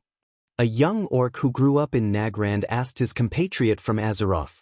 Looking at the row of fangs on his thick black iron armor, one could tell that this old orc was a centurion. The centurion had a complicated expression on his face. If they had not seen it with their own eyes, it would be hard to imagine that this rough, green face full of pimples could express such rich emotions.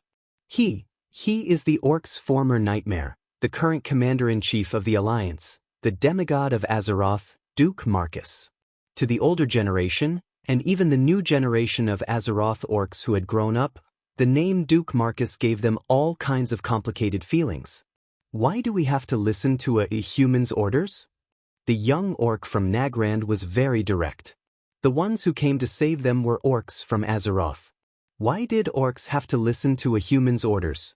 The old orc's sigh was filled with infinite sorrow. Child, 24 years ago, I was as young as you. At that time, our world was not as bad as it is now, but many people could no longer survive. With the dream of conquering a new world, we crossed the dark portal. At first, we were invincible, killing millions of humans and dwarves. Then, the Alliance led by Duke Marcus defeated us, using all kinds of methods to kill even more orc warriors. Many orcs from Azeroth were unwilling to talk about this part of history. This was the first time the young orc and the orcs around him had heard this story, and their mouths were wide open in shock. 24 years ago, the humans could defeat us. Today, they can do the same. But the human-led Alliance suppressed their hatred for us, because we all have a common enemy, the demons of the Burning Legion. In order to rush to our world to save you, we also chose to cooperate with the human-led Alliance.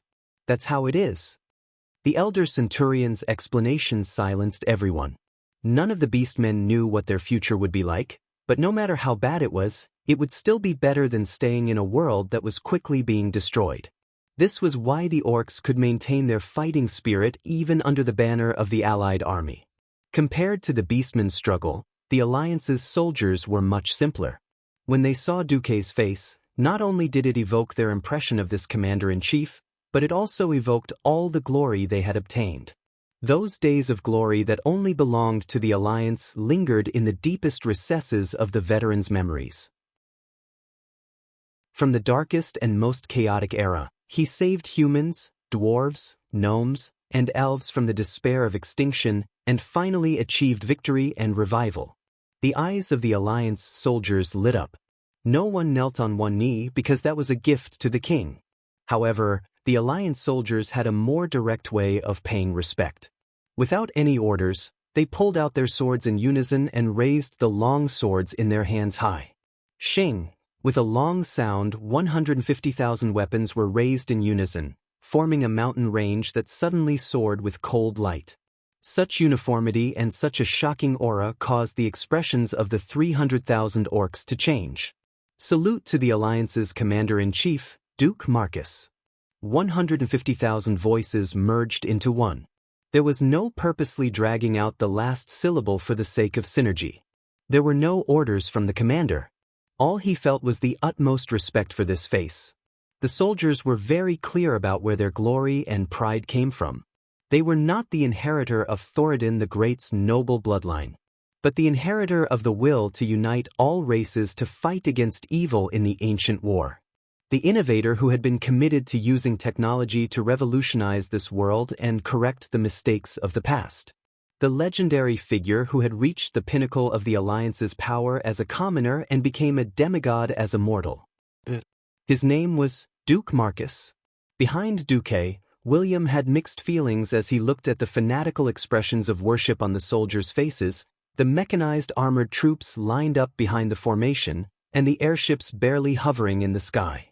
He had worked very hard, and his level of leadership had long surpassed that of his father, Lang. He still couldn't get the highest evaluation in the Alliance. That was because he could at most become a good king, a victorious marshal, and a qualified leader of the Alliance. He couldn't become a civil affairs expert who improved the standard of the people's livelihood, a scientist who improved the level of technology, a reformer who reformed the aristocratic system, or a super-legendary hero who killed even the Demon King and the ancient gods. He suddenly realized that he had already passed the stage of growth where he always felt that he could do anything and that his abilities would never have an upper limit. William smiled. He had thought it through and understood his limits. There could only be one person who stood at the top of the world, but that person wasn't him. If he couldn't surpass it, he could only accept it. Otherwise, he would be courting death. Suddenly, his mood calmed down. William gave an Alliance military salute to Duque's back. Beside him, Sal's mood was equally complicated, but it didn't prevent him from expressing his respect for Duque's generosity and magnanimity. Without Duque's approval, there wouldn't be the redemption of the millions of orcs. If the Alliance was ruthless enough, they could even completely trap the Horde, blow up a certain huge area, and throw all the orcs into the void to die. For some reason, Sal always felt that Duque could totally do it. At this moment, Sal punched his chest with one hand, showing the highest respect that an orc could do to Duque. Duque gently raised his hands, palms facing down, and made a pressing gesture. For a moment, the Alliance soldiers sheathed their swords, and there was complete silence. Duque spoke. His voice was transmitted to every corner of the plains through the preset amplification magic. Nearly 30 years ago, the Burning Legion's commander, Kil Jaden, bewitched the orc great shaman Nazul, saying that the Dreenii would bring destruction to this world. Thus came the cruel and bloody battle of Shotreth. 24 years ago, under the bewitchment of the evil warlock ghoul, Dan who sought refuge with Kil Fidden, Gromhel roared and drank the first bowl of devil's blood. Thus came the green-skinned violent orcs. Thus came the Azeroth invasion led by the first great chief of the Horde, Blackhand. Chapter 1461. 19 years ago, it was the hateful Kil Jaden who turned Nazul into a big bomb. After he failed to murder the world of Azeroth, he threw himself into this world instead, causing the big explosion and collapse of the planet.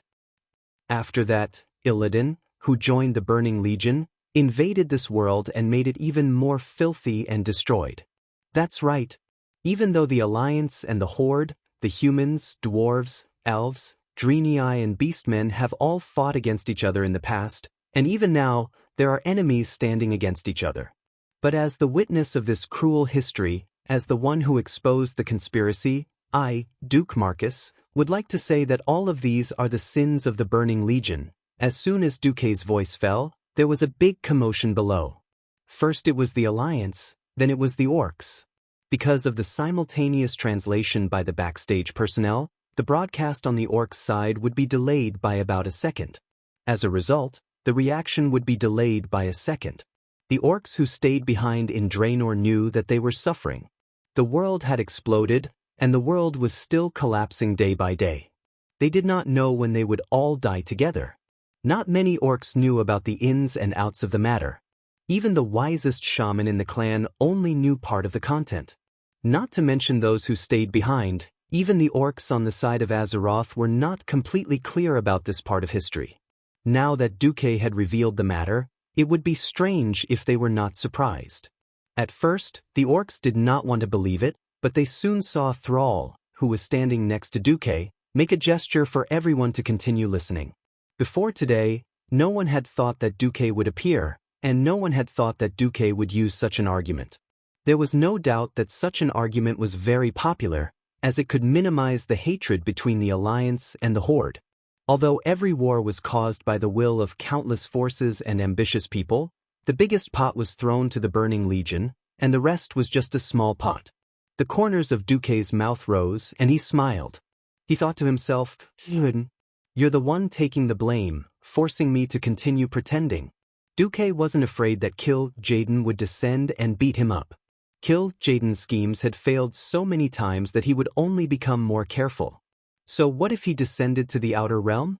So what if he wiped out the hundreds of thousands of soldiers present? Indeed, this was a huge blow to both the Alliance and the Horde. However, their importance was completely different. It would be a disaster for the tribe. Not only would most of the elites kneel, even the leaders would have to kneel. Although it was a heavy blow to the Alliance, it wasn't to the extent that they wouldn't be able to recover from it. After all, at the end of the day, the Deity who was standing here and speaking was just a puppet. There were so many leaders in the Alliance, but only Varian had come. Including Daneth Trollbane, who hadn't registered yet, there were only 2 leaders. Moreover, in Kill Jaden's opinion, William's role was at most that of the Alliance's third in command. Instead of scaring Deity away here, why not continue his plot that he thought was flawless? Deity sensed that Kill Jaden would not appear, so this mobilization meeting could naturally continue. We can't forget our hatred for each other. It's because we can't forget that we can truly feel the brutality and shamelessness of the Burning Legion. We can aim our swords at our true enemies, the demons of the Burning Legion. We're about to wipe out this land that was once almost completely occupied by the demons. There's only one target left, the Burning Legion's biggest pawn in this world, Illidan's storm rage. Only by defeating Illidan and restoring the glory of this temple that has been tarnished and renamed as the Black Temple. Only then can the common justice of the Alliance and the Horde be truly upheld. Warriors, raise the weapons in your hands. Use your weapons to say no to these demons who destroyed our homes and attempted to cut off our bloodlines. Duke raised his fist up high and shook it with all his might. Defeat Illidan and walk through the dark portal with your heads held high. At that time, all the people of Azeroth will welcome your triumphant return. As Deity's voice fell, the entire plains erupted. Every warrior, regardless of age or race, let out an impassioned roar. That was the battle cry of the orcs. Woo woo woo, that was the deep sound of the slit-hoofed bull's horn. Defeat Illidan. Glory to the Alliance. These were the cheers of the Alliance's warriors. Thump, thump, thump. Even the Nagas who had just surrendered to the Alliance used their tridents to hit the water, creating waves. They also remembered the glory of being high elves in the past, and also remembered Sargera's ruthless abandonment of them. The warriors of all races raised their weapons high again and again, using their voices to make the strongest sound against the demons. Their morale was high, and their voices rose to the sky. Almost everyone was shouting at the top of their lungs to vent the anger in their hearts, and they couldn't calm down for a long time. Finally, after waiting for the sound to stop for a while, Deity opened his arms, raised them high, and then pulled them back at the same time. The Alliance's side immediately quietened down, and the Horde's side also calmed down after a while. Deity said loudly, "In the name of the Alliance's Commander-in-Chief, I hereby officially announce that from now on attack, target the Black Temple." At this moment, William stepped forward. "Vashj, come forward and listen to my orders." Under the backdrop of a huge water column rising from the ground, Vashj held an exquisite longbow and swayed her snake tail as she came to the platform. She bowed and knelt. "Vashj is here to listen to your orders." Deity raised his head slightly and smiled at Vashj. "First formation, Storm Naga. Your mission is to trap the Doomwalker." "Yes, sir." The Doomwalker, an enhanced version of the army's fell mech. Although the Alliance had always wanted to deal with this thing in advance, they should have received orders from the Burning Legion's higher-ups. The Doomwalker had retreated before the Alliance flooded the Moonshadow Valley. Since then, it had been guarding the gate of the Black Temple. It was a hurdle that couldn't be avoided if they wanted to attack the Darkness Temple. Usually, it wouldn't be easy to kill such a thick-skinned thing. Because it was hiding in the Darkness Temple's territory, the entire temple had inherited the magic defense system from the Karabo Temple. In addition, the Darkness Temple had sent a team of Pharaoh to cast a spell similar to a protective arrow, so the defense against the cannonballs was quite on point. However, with the Storm Naga, the Alliance had a simpler solution: flood. In order to carry out this water attack, Vashj had accumulated it for a long time with the cooperation of the dwarf craftsmen. They could finally pour out all the water in one go. Chapter 1462. A huge waterspout with a cross-section larger than a football field rose from the surface of the water at the farthest end of the east. With a deafening roar, it suddenly moved towards the east. In just a few minutes, it crossed a distance of 5,000 meters, passed through the huge passage between the Adama platform in the north and the ruins of Karaber in the south, and slammed into the huge mech Armageddon guarding the gate of the Dark Temple. The evil Eridar warlocks cast up a magic formation in an attempt to stop this terrifying waterspout, and indeed, they succeeded in resisting this direct attack. Unfortunately, from the beginning, the attack of the Allied forces was not meant to destroy directly. It was too much of a stretch to destroy the fortress of an army with a simple physical attack. Elements were also energy, and before the defensive energy was exhausted, there would not be too many opportunities for direct attacks. If they simply wanted to use magic or artillery to destroy the Dark Temple, they would have to bombard it until the end of time. Perhaps the entire Draenor would collapse before they could have a chance to do it. However, no matter how powerful the Eridar warlocks were, they could not suddenly make millions of tons of water disappear. A scarlet brilliance flashed, and the magic shield covering the entire temple lasted less than 2 seconds under the huge water column before it was declared to be broken. The rest depended more on the magic protection spell of the temple itself. Duque did not count on that at all. What he wanted was to flood the front gate of the Dark Temple and trap the super mech giant, Armageddon. Quagmire. Outside the Dark Temple, the Demon King Veclor cast a large-scale magic, turning the entire front gate of the Dark Temple into a super big lump of paste. The Eridar warlocks had no way to deal with the unreasonable war magic of the Allied forces, which did not consume a lot of energy. They were more adept at fighting energy against energy and magic against magic. They were not good at changing the terrain to gain an advantage for their side. In order to prevent Armageddon from falling into the quagmire, the best way to deal with it was to quickly solidify the ground so that Armageddon could regain freedom and even have an advantage in mobility. Unfortunately, these Eridar warlocks were not good at earth magic in the natural series, nor did they know how to solidify the quagmire-like ground with wide-area frost magic. They watched helplessly as more than half of Doomwalker's body was submerged by the muddy water. At the bottom of the water to the west of Doomwalker, 36 high-grade Naga priestesses surrounded Vashj. Their cheeks trembled slightly, and a strange incantation sounded underwater, lingering on an ancient magic circle full of mysterious aura. Vashj, in her Naga form, opened her eyes and held 6 staves in her 6 hands, the tip of each stave bursting with bright light. Even in the murky water, the 6-pointed star magic radiance formed by the 6 tips of the staff was still shining in all directions. "No! Stop that traitor!" An Eridar warlock leader cried out in fear. "No, the magic formation seems to have been damaged." A warlock replied. "What?" Any war-grade magic array would need to cover an extremely large area. This was the price that had to be paid to increase the power of a spell. Most mature magic arrays had gone through countless generations of modifications to become as concise as possible. Therefore, every magic rune on the magic array had its own irreplaceable function. Heavily guarding the war-grade magic array was an unchanging habit that the Burning Legion had developed in the past 25,000 years. Logically speaking, it was impossible for anyone to sneak in, unless it was an invisible enemy. Hee hee.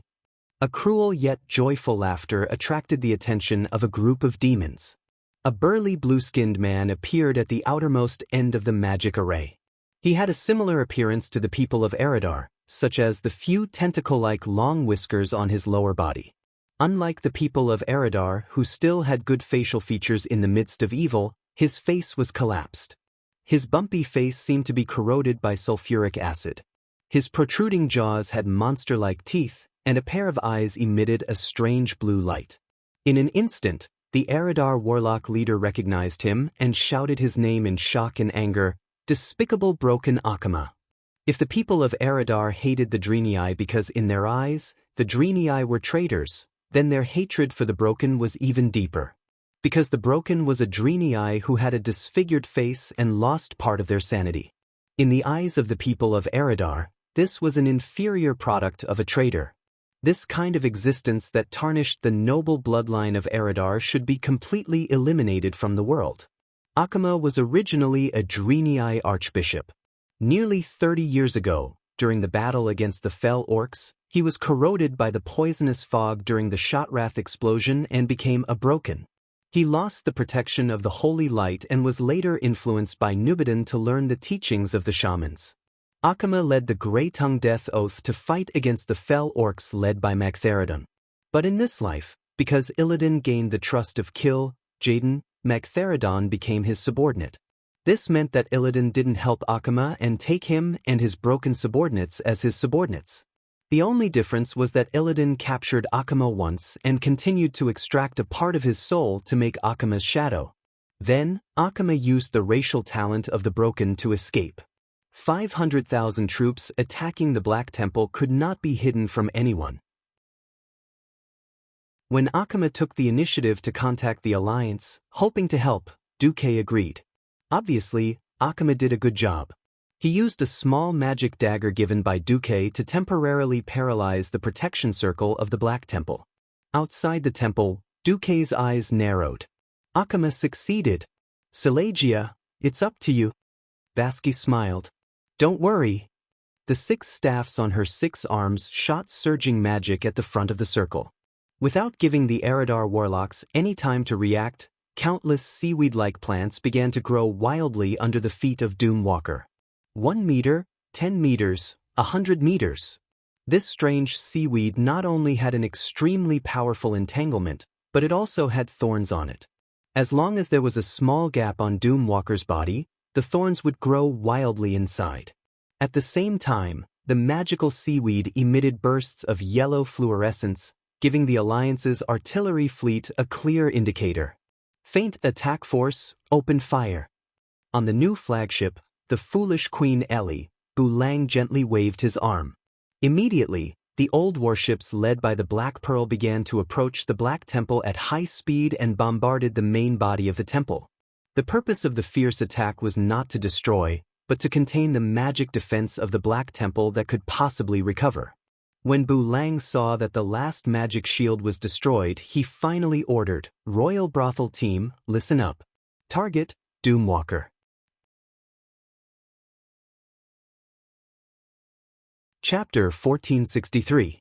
All the shooting elements had been adjusted before the battle. Even taking advantage of the slow reaction of the Darkness Temple, many battleships had already completed the test firing. In fact, he couldn't blame the Darkness Temple for their slow reaction, because after recruiting Vashj, Duque confirmed one thing. Illidan had been missing for almost a year. It was purely the 4 members of the Illidari Council under Illidan that maintained Illidan's rule in the Outland. When there were no major events, the Illidari Council was still able to control the situation. Now that the Alliance army had led nearly 500,000 people to attack, the Illidari Council panicked. The most troublesome thing was that in order to balance the council and prevent his subordinates from having too much power, Illidan specifically set the number of people in the council to 4 and instigated them to oppose each other. Now, no one was willing to submit to the other, and they couldn't even make an effective stop. Wind direction is stable. There will be no air turbulence for the next minute and 30 seconds. Target locked. Fire. The next moment, more than a dozen battleships violently shook again and again. From the bow to the stern, it was the triple 406mm 6 Malawian Quach's main cannon that sprayed out fierce flames. The initial speed of the shells of the new naval cannon was not comparable to the old cannons at all. If the old shells could still barely see the trajectory of the shells, then the armor-piercing shells of the new 6 Malawian Quach's naval cannon had already hit Doomwalker before anyone could react. Bang! With a loud noise, a round hole with a diameter of more than half a meter appeared on Doomwalker's shoulder and body, and then there was a continuous muffled sound like muffled thunder. If Doomwalker was a living behemoth, it would have probably let out an earth-shattering scream at this time. As a mechanical creation and war machine, its battlefield analysis system was better than the ordinary army's Fel Reaver, allowing it to make the most accurate judgment. Lightning Fury! Doomwalker raised his arms high and released a lightning attack from his palms that was similar to a chain of lightning, drawing a strong electric field in the air in front of him that could not be passed by metal creations. Boom! Boom! Boom! A bright explosion exploded in midair. Seeing this scene, Duque frowned deeply. The damage of the shells came from the explosion of gunpowder. If the shell did not explode in the designated area, then it would be insignificant to Doomwalker, who had an extremely thick alloy shell. In the sky, the Royal Brothel Regiment was already pouring down a hail of bullets with all their might. It was obvious that the power of the cannons on Earth during World War II was far from enough to pose a threat to the most advanced technology in Eridar. However, a weapon like Doomwalker had to be destroyed. Otherwise, when the magic defense system of the Darkness Shrine was reactivated, the Allies might not be able to break in even if they paid 100 times the price. This thing could easily crush a 10,000-man infantry regiment. Seeing Duque's embarrassment, Sal showed a rare smile. When conventional strength couldn't deal with an opponent, it was often the time for the strong to perform. On the podium, Sal leaned over. "Do you need help from the new members of the tribe?" Duque bared his teeth. He rarely felt the malice of fate. He single-handedly directed the Blood Elves to join the alliance, and the Forsaken almost died. Even Sal did not know that the tribe had lost a powerful race forever. But Sal, who was full of diplomatic talent, was worthy of being one of the favorites of the Goddess of Fate. Duque closed a window on the fate of the tribe, but because the way he blew up the Outland was wrong, the Outland collapsed earlier than expected, which produced another result. Sal walked into Gruel's lair with his bare hands and said to Gruel, "Our world is going to be destroyed. More than 100 meters of your territory, Blade Peak, is collapsing into the void every day. Come to Azeroth. The tribe has occupied a vast land there, enough for the orcs, ogres, and Gollans to live together."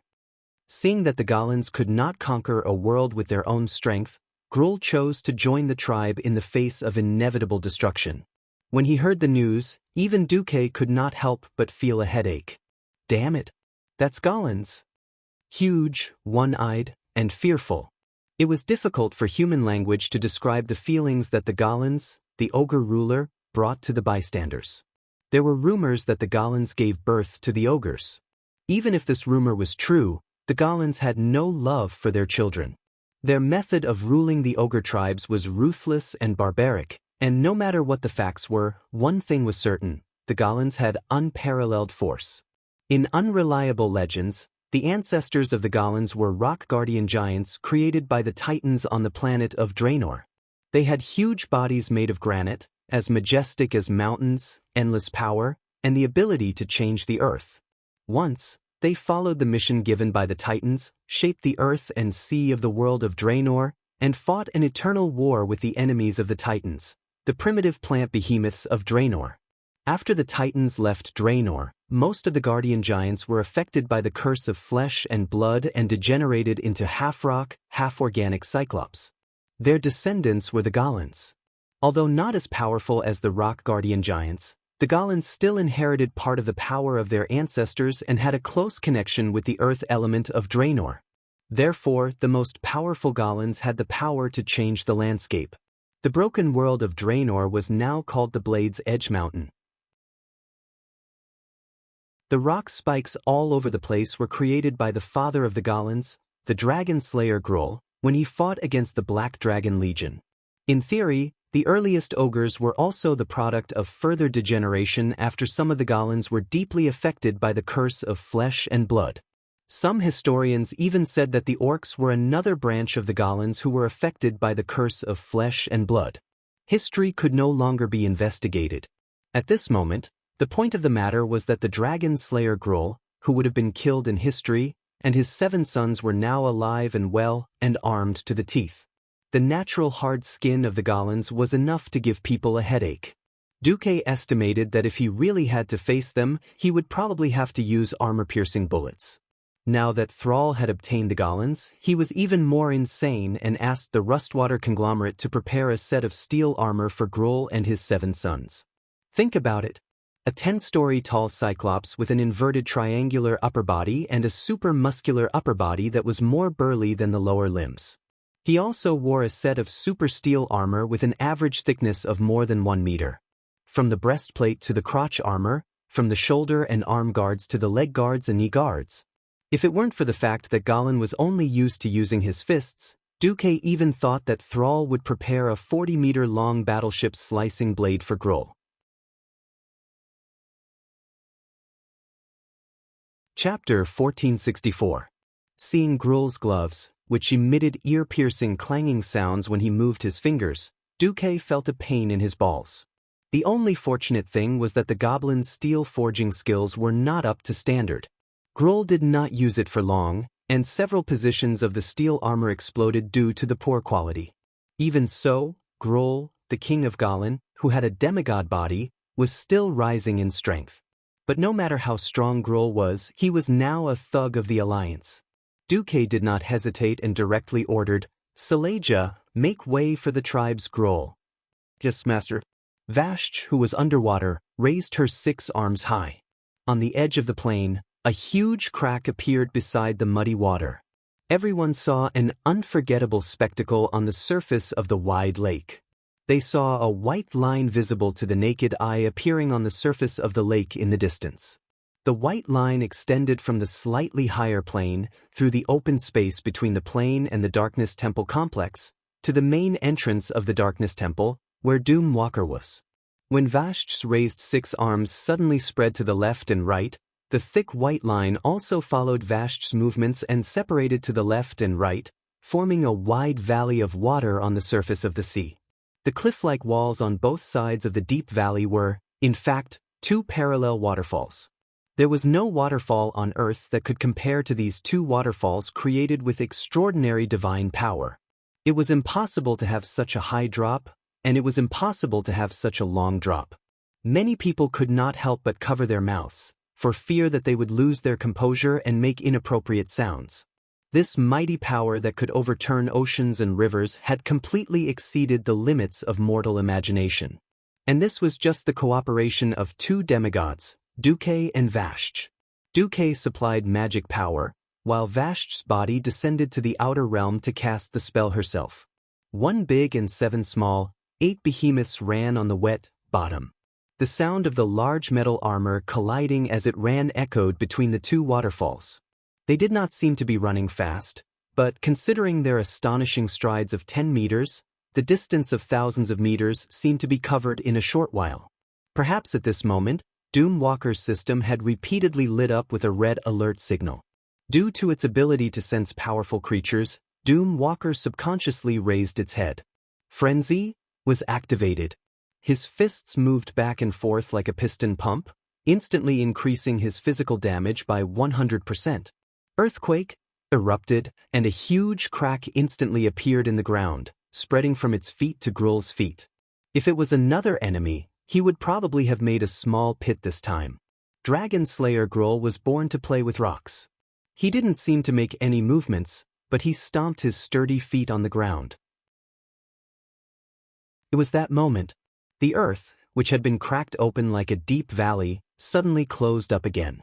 Fortunately, Doom Walker was a mechanical creation without life and self-will. Otherwise, it would have been angered to death by Gruul's big teasing face.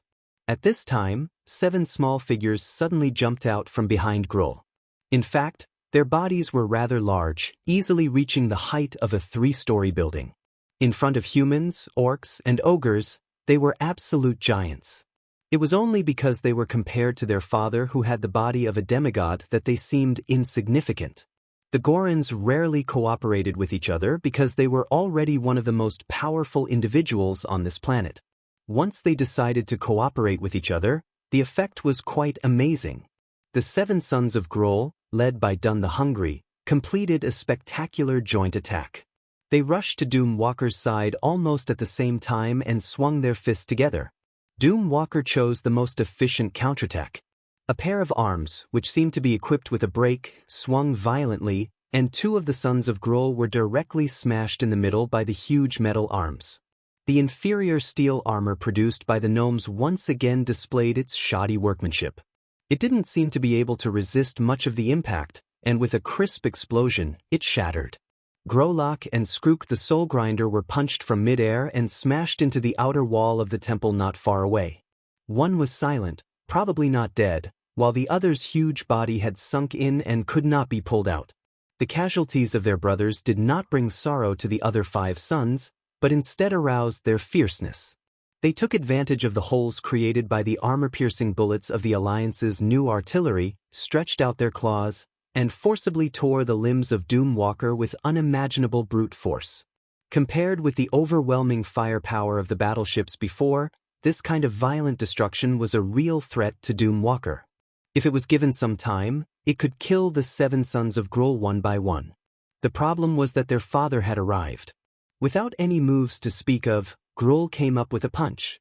This punch was not simple.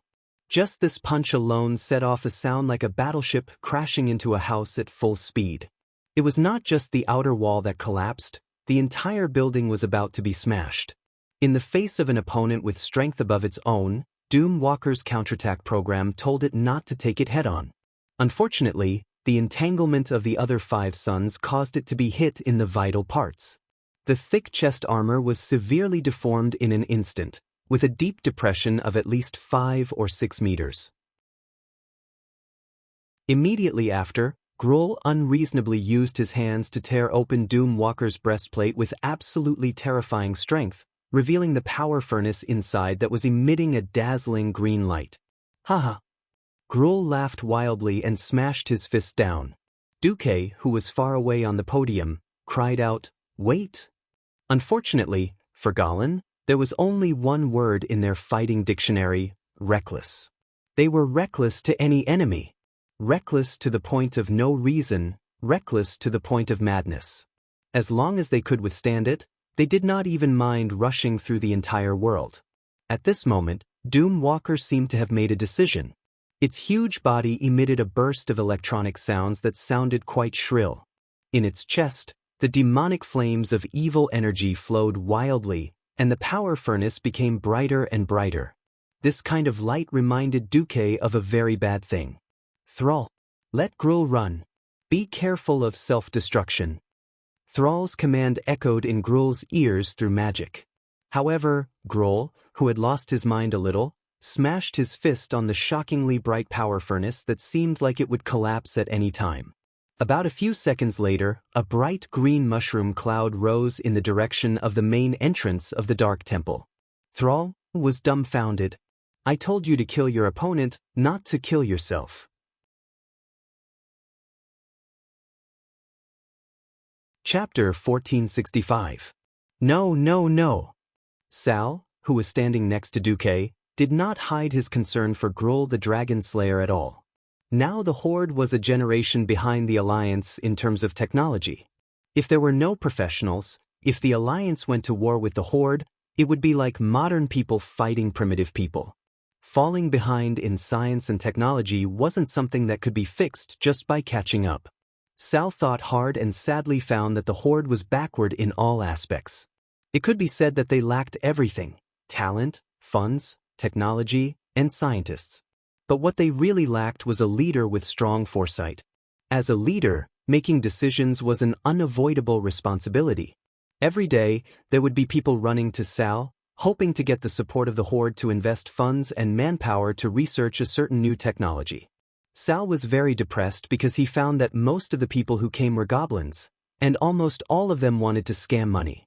What Northrend rubber planting plan, what Barrenland shaved ice production line. At first, Sal just threw people out, but later when it was too much, he killed them. Only then did the group of crazy goblins calm down. At first, he thought that the Horde had unreliable goblins. Later, under the surveillance of spies, he found that the Alliance had a similar situation. The High and New Technology Development Bureau, led by the master craftsman Gerben, reviewed more than 10,000 inventions or research applications from different races every week, of which less than 1% would be submitted to Duque for decision. Duque often only took half a day to review these applications, and even had time to read through the filtered applications. Those who should get out of the way would get out of the way, and those who should be killed would be hanged on the spot. Those who were recognized by Duque would often be personally explained or revised by Duque, and after some hard research, officially become the leader of new technology in the Alliance. Not just once or twice, but almost every time. King Tarinas did not feel it during his 15 years as the leader of the Alliance, but in the past 9 years under Duque's rule, the Alliance's technology could be said to have exploded. Sal did not want to admit it, but he had to admit that there was no one like Duque in the entire Horde who could go straight to the point without taking any detours. He was simply a monster leader of new technology.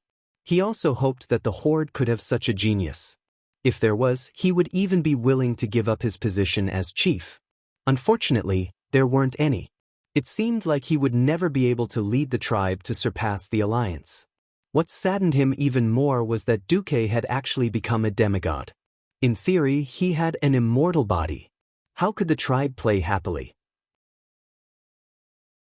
Alright, since I can't surpass you in terms of technology, then you have your light of technology, and I'll walk my mysterious path. Galen was a powerful creature at the top of the food chain in his old world. If they joined the tribe, it would definitely be another form of transcendence for the Alliance. Looking at the entire Alliance, unless the Dragon Clan was officially included, it would be impossible for the Alliance to find a more powerful intelligent creature than Galen. Now that Gruul was directly engulfed by the explosion, how could Sal not be worried?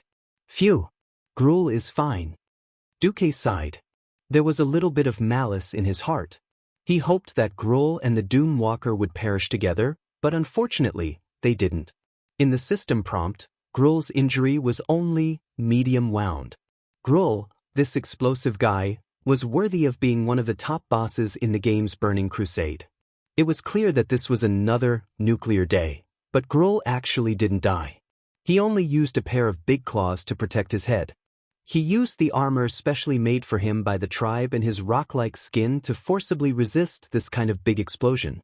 Even the 5 Silver Saints might have to kneel down if they were here. Gruul was in a sorry state. A thick steel armor had melted into a black and green molten substance like a paste. Fortunately, he had no hair, otherwise he would have definitely been roasted into a strange black and green color by the explosion like his rock-like skin. After the smoke and dust settled, Gruul sat down a little dispiritedly, gasping for breath. Then he looked at the Doom Walker, who only had a broken lower body, or to be precise, only 2 legs left. He let out a heroic laugh. Haha dash. The vigorous laughter even caused the outer walls of the Black Temple, which had also been damaged by the explosion, to collapse. Duque waved his hand and said, "Cover Gruul." The flying fleet in the air suddenly split into 2, and with a violent vibration of the hull, a series of shocking gunshots sounded again. After a few breaths, almost all the western facades of the entire U-shaped Black Temple complex were fiercely hit by artillery fire. Attack! Sal and William gave the order to attack at the same time. The Horde attacked the Adama platform on the northern front, and the Alliance attacked the ruins of Karabaer on the southern front. These 2 huge building complexes were the 2 fortresses that surrounded and protected the Black Temple. If they wanted to attack the Black Temple, they had to take these 2 important places. These 2 building complexes had originally been abandoned, and in order to deal with the attack of the coalition forces, the Illidari Council had recruited a large number of demon guards to guard them. The seemingly monstrous water quickly moved away, revealing the wet ground. First, diesel tanks took the lead and attacked, continuously firing at these 2 places as they advanced. Then, engineering vehicles driving huge sloping steel bridges quickly approached the edge of the platform and the ruins under the cover of the scattered line of soldiers composed of humans and dwarves. The engineering vehicles turned their mechanical arms, and in less than 5 minutes, they built 15 huge slopes that were more than 5 meters wide in the north and south.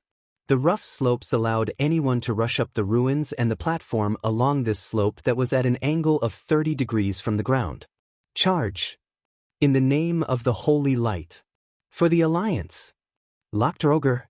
Different races, different languages, and all kinds of shouts formed a wave of earth-shaking sound that swept towards the Black Temple like a tidal wave.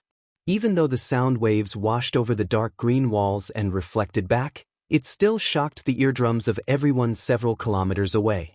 The tide of tens of thousands of soldiers swept through most of the land in front of the Black Temple, and the vast scene of tens of thousands of soldiers attacking under the cover of tanks could no longer be described in any language of this era. They charged with high morale. Even if their enemy was a larger and more terrifying demon army, they still had the confidence to destroy all resistance in their way. Seeing the coalition forces attack, Duque smiled and said through magic transmission, "My little maid, it's your turn." Understood. Vashj smiled charmingly. Chapter 1466.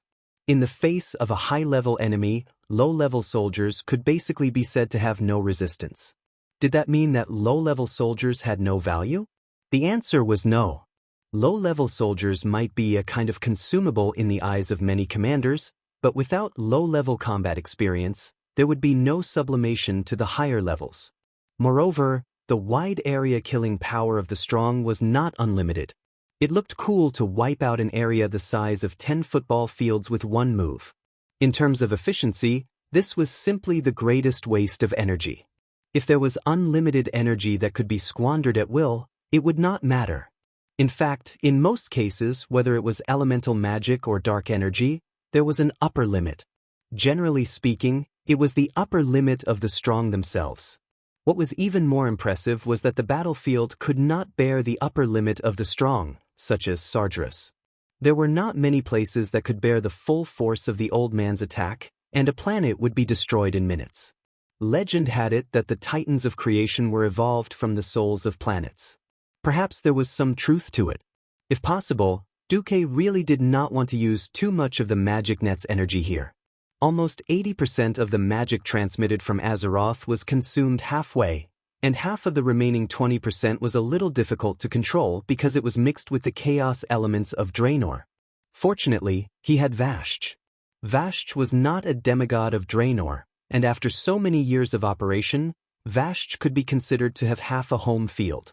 More than half of the Kolaifong Reservoir's water was pumped over in one go, and the lower level of the Darkness Temple was finally flooded.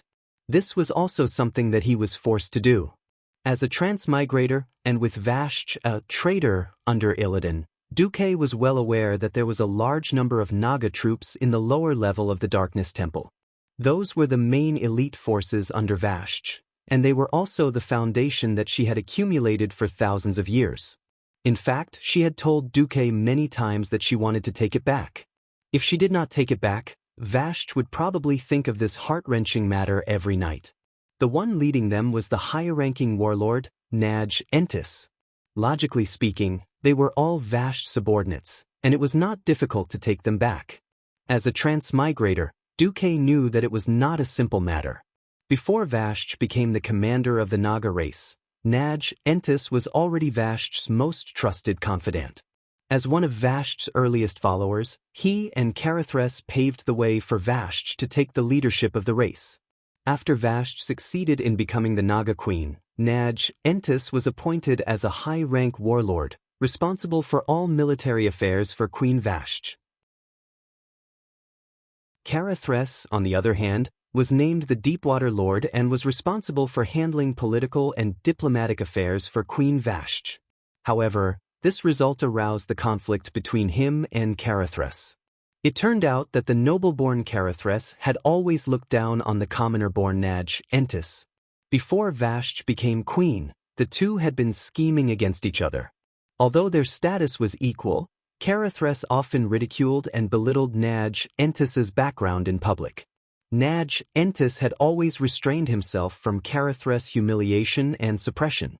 However, as Carithres was named the Deepwater Lord and became the Queen's close vassal, he could get along with the Queen day and night. Although Naj Entis had sole military power, he was pushed aside, and it was very difficult for him to even see the Queen. This caused Naj Entis's suppressed anger to finally erupt.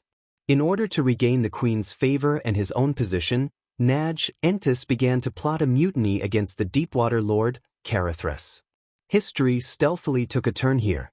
Originally, Illidan did not completely rely on Kill Jaden at first, but chose to attack the Darkness Temple in order to become the king of the Outland. In this life, Illidan relied more thoroughly, so he occupied the Darkness Temple without any losses and allowed the demons and fell orcs in the temple to smoothly rely on him. However, because there were no rich men to rely on in this life, Illidan chose to sow discord between Vashj and the brave Naj Entis in order to keep Naj Entis in check. Illidan asked Vashj to leave half of the troops stationed in the Darkness Temple, and he specifically mentioned that Naj Entis should stay.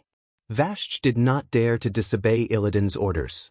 So Naj Entis stayed there as the guardian of the Darkness Temple.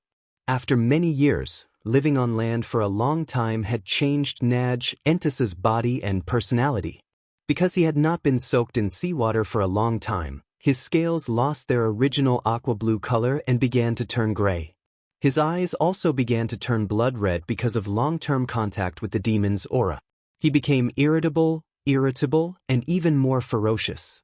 The only thing that did not change was his longing for the Queen and his unquenchable anger towards Carithres. The problem was that Duque knew about this, but Vashj did not.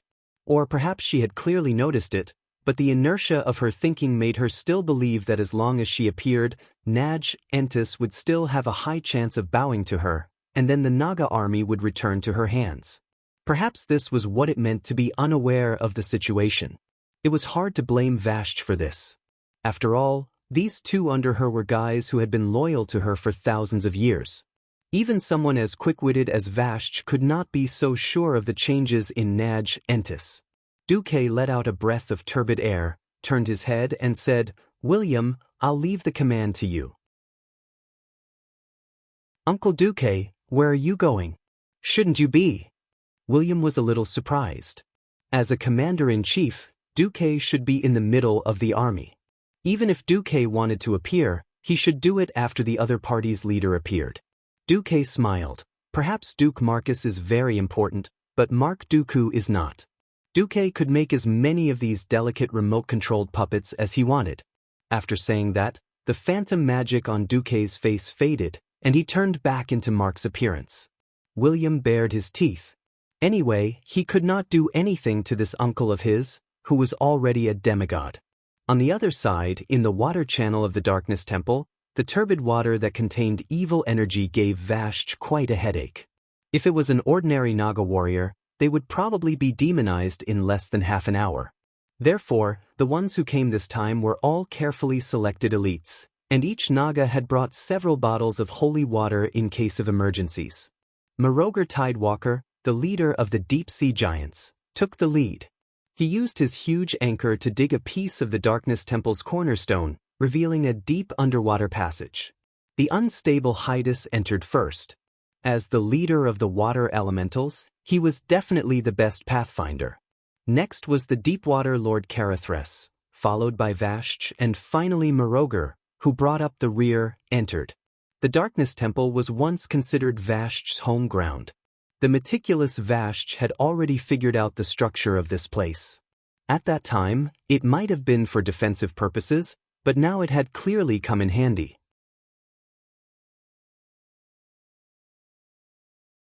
Chapter 1467. Silence. Silence. This kind of deathly silence made the assault team led by Vashj very uncomfortable. Before the attack, Vashj had already given a death order, and everyone was even prepared to fight against their own compatriots. This was not a big deal. Previously in the deep sea, if it was the boss or the second-in-command who did not agree with the boss, they would kill their own compatriots on the spot. This was really not a big deal. But now there was not a single enemy. What was going on? A haunted house? Nearly 1,000 elite Naga led hundreds of water elementals, dozens of sea giants, and striders in a single file. For a full half an hour, they did not encounter a single enemy. It was as if those guarding the lower levels of the Black Temple were all landlubbers, and they would run away as soon as they encountered water. There was a huge fork in the road ahead, and Vashj knew that she had to split up. Malogri, left. Hydas, right. Carithres, follow me. Splitting up also meant risks, but unfortunately, there was no other choice. Leading nearly 500 main forces, Vashj and Carithres continued forward. Suddenly, a red light suddenly lit up in the water far ahead.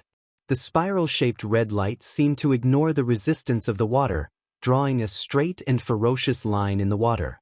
No, it did not ignore the resistance, but from the darkness above the water, clusters of seemingly endless red light first shot out, first rippling the water, laying an express path for the next attack. Then all the power was gathered into a beam in the enemy's hand. Without waiting for the light to fade, a shiny conical conch was directly thrown over like a throwing spear. The one who was hit was the Deepwater Lord Carithres. Even though he had been slightly on guard, he was still caught off guard. He only had time to raise his sledgehammer that was full of spikes halfway before the sharp conch shot arrived. He only managed to dodge the misfortune of having his chest pierced by the conch at the last moment, but he could not avoid his shoulder.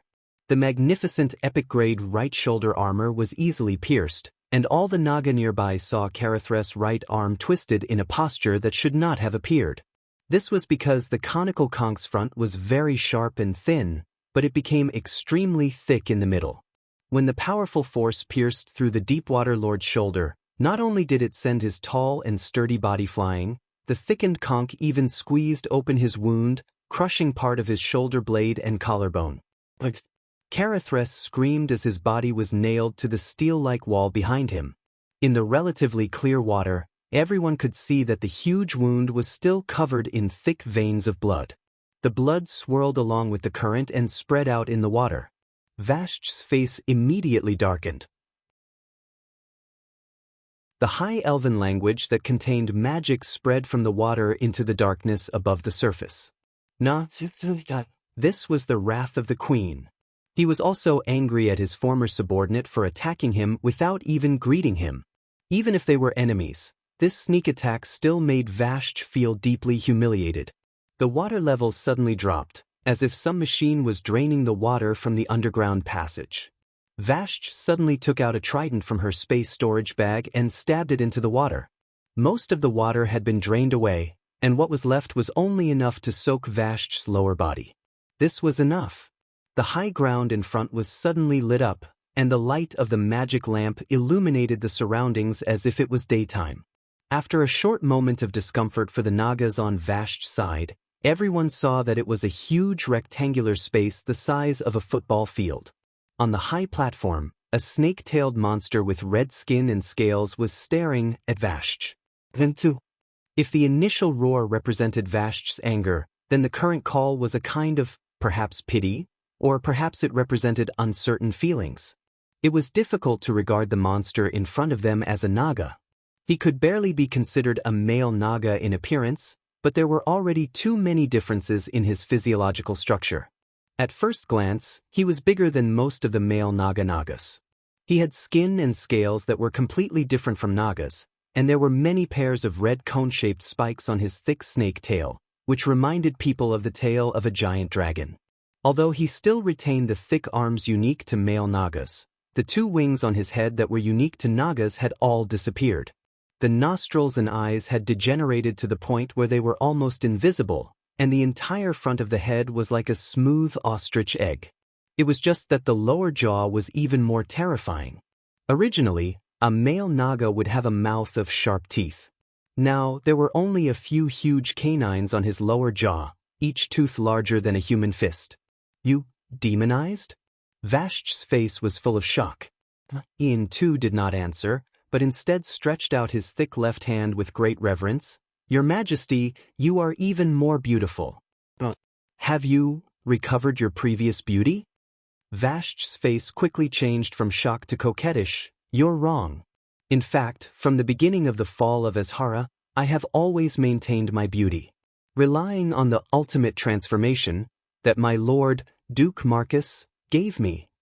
After saying that, with Carithres's low groan of pain as the background, Vashj changed back into her high elf form in a burst of light.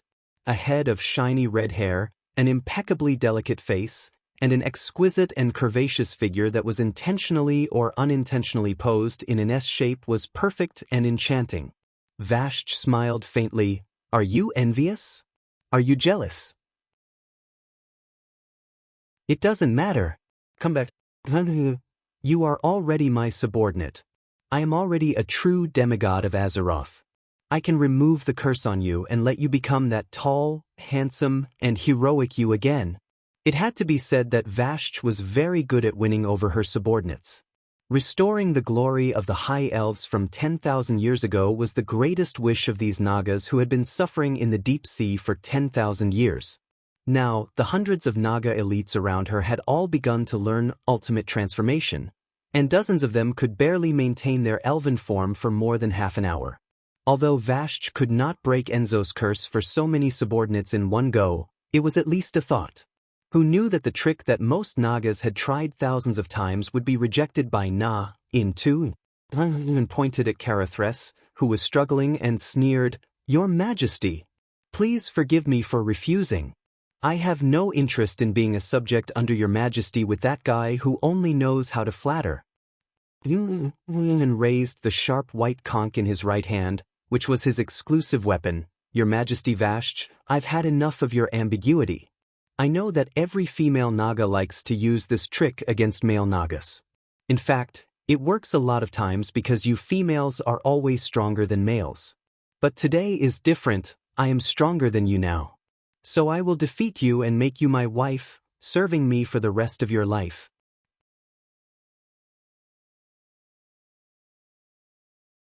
Chapter 1468. Vashj's heart skipped a beat, and her face turned completely black. Not far away, the Deepwater Lord Carithres, who was still nailed to the wall, stopped struggling. It was as if the pain in his right shoulder had suddenly disappeared, and a playful expression appeared on his face. As a member who had personally experienced the Battle of the Twin Tower ruins, he knew very well how terrifying the power of the Lord's subordinates was.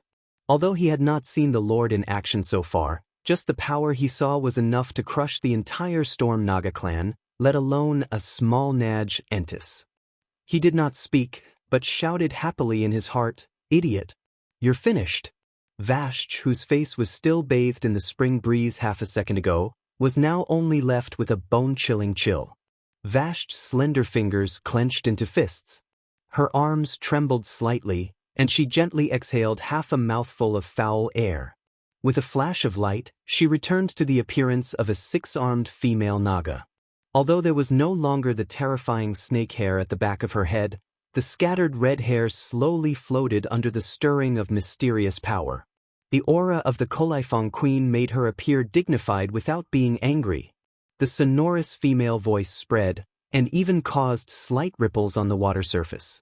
"Naj Entis, for the sake of your loyalty to me for thousands of years, I will give you one last chance. Immediately, surrender to me and bind yourself. Kneel in front of my lord, Duke Marcus, and beg for his forgiveness. Otherwise, no one in this universe will be able to save you. Your new master, Illidan, can't. Your master's master, Thulkin, can't either. Unfortunately, my beloved wife, this joke is not funny." Naj Entis laughed wildly, and his rugby-shaped head opened wide. The ear-piercing laughter echoed in the not-so-bright underground sewer. Vashj sighed. "Goodbye, Naj Entis. Give up, only because of the arrival of an existence." Vashj lowered her hands and changed back to her human form again. But this time, she did not wear the queen's unique costume, but a set of white lace-made clothes. She obediently moved her feet with small, quick steps until she reached the back of a human mage who had been standing there for some time. Naj Entis suddenly opened his eyes.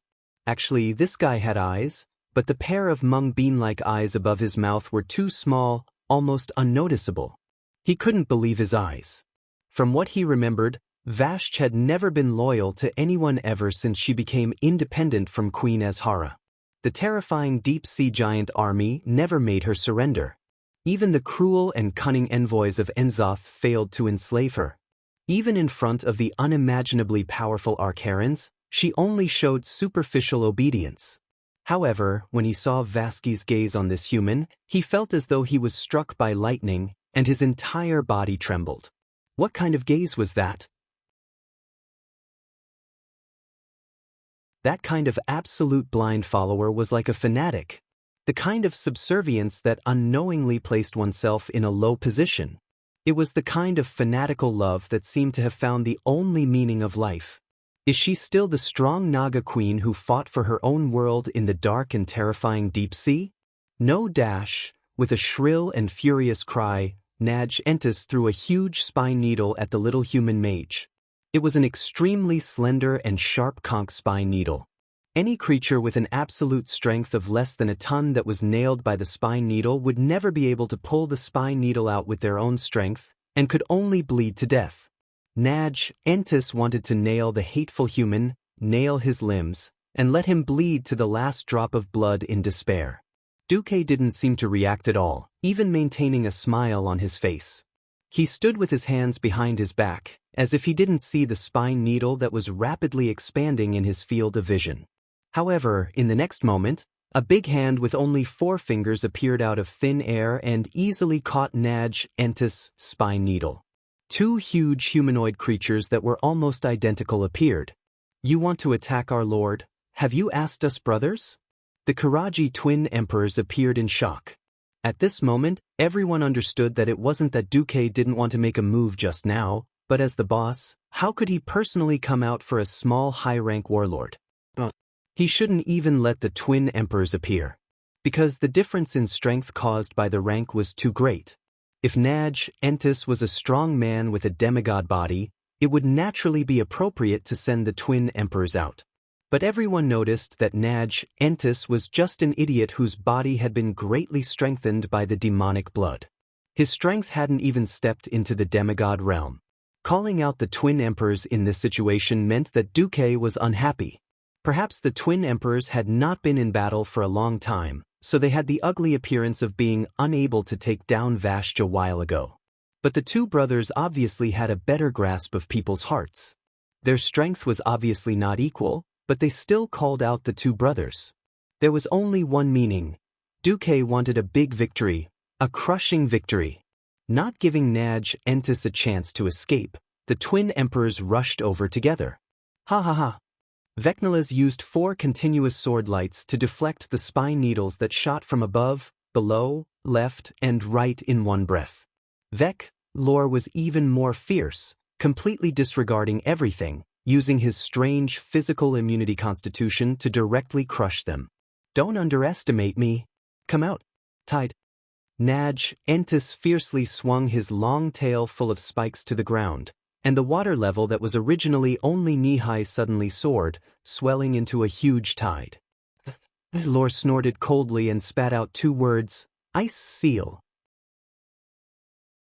The huge wave that had just risen froze in an instant, turning into a huge ice sculpture. At this time, the Sword Emperor Vecnalas had already rushed to Naj Entis' side. Roar! The high-ranking warlord roared, and the large conch that was his weapon slashed horizontally like a battle axe. The Sword Emperor sneered and casually pressed down on the Karaji Emperor sword. It seemed that the conch was larger and heavier, but the moment the 2 heavy weapons collided, it was completely different. Naj Entis was horrified to feel the other party's earth-shattering strength, which was completely beyond his ability to resist. In one exchange, his weapon was knocked away. "Who are you?" Naj Entis exclaimed. The Sword Emperor didn't move in the slightest, just a slightly nobler insect under my lord's command. With that, he flew up with a kick and sent Naj Entis's huge body, which weighed at least 2 or 3 tons, flying. This wasn't the end. Suddenly, Naj Entis found that the ground, walls, and even the ceiling were cracking from all directions at the same time. It felt like an earthquake because whether it was the ice or the stones of the underwater passage, they cracked at the same time and fell straight into the underground space.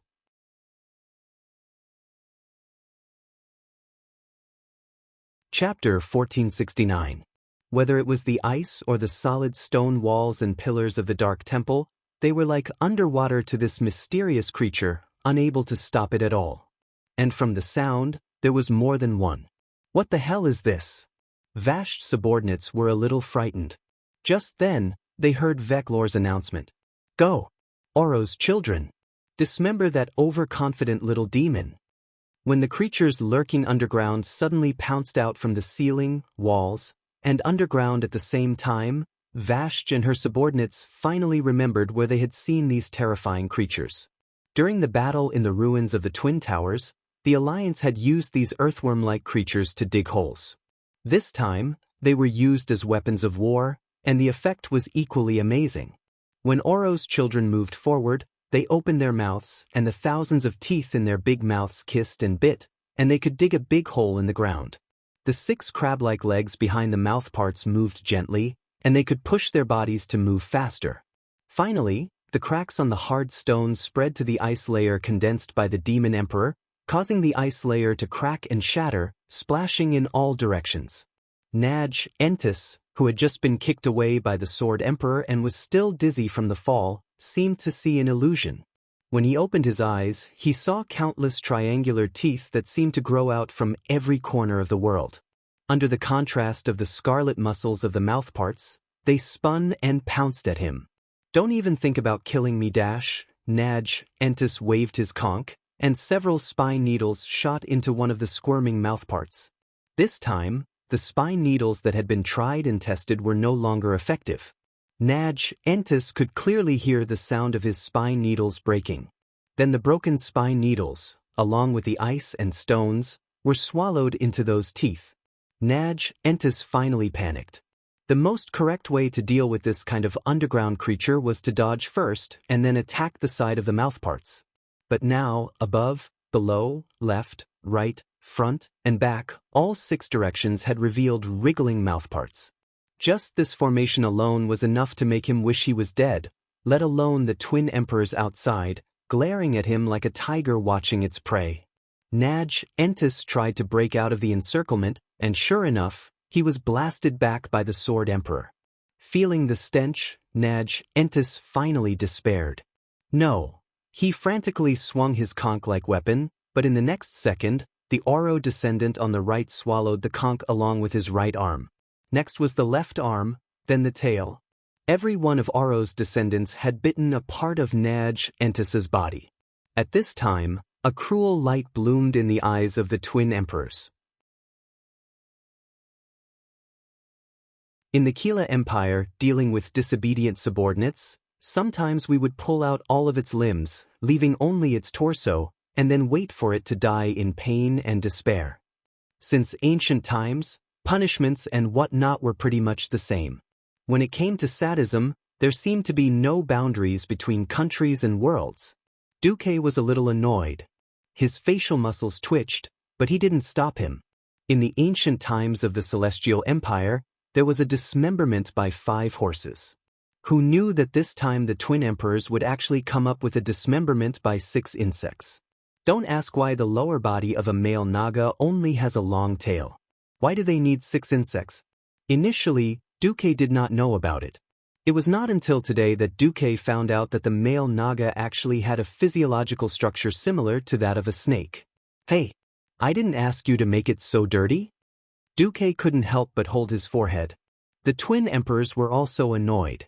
They didn't expect their flattery to go wrong. Then, stop the execution? Duque rolled his eyes and looked at Naj Entis, whose 6 limbs were deeply embedded by sharp teeth, twitching and wailing desperately. Who the hell would stop it now? Could it be that if they stopped now, Naj Entis would shed tears of gratitude and join Vashj? For a narrow-minded guy, no matter what kind of kindness was given, it would not be enough to erase his past resentment. It would only bury this hatred deep in the bottom of his heart until one day it took root and sprouted again. Duque sighed. Continue. I'll leave the rest to you, Silagia. Yes. Vashj bowed her head deeply. Duque turned and disappeared into the dark passage, and his background was a huge limbless torso with flesh and blood splattering everywhere. Sword Emperor, You guys quickly pull that thing out after eating it.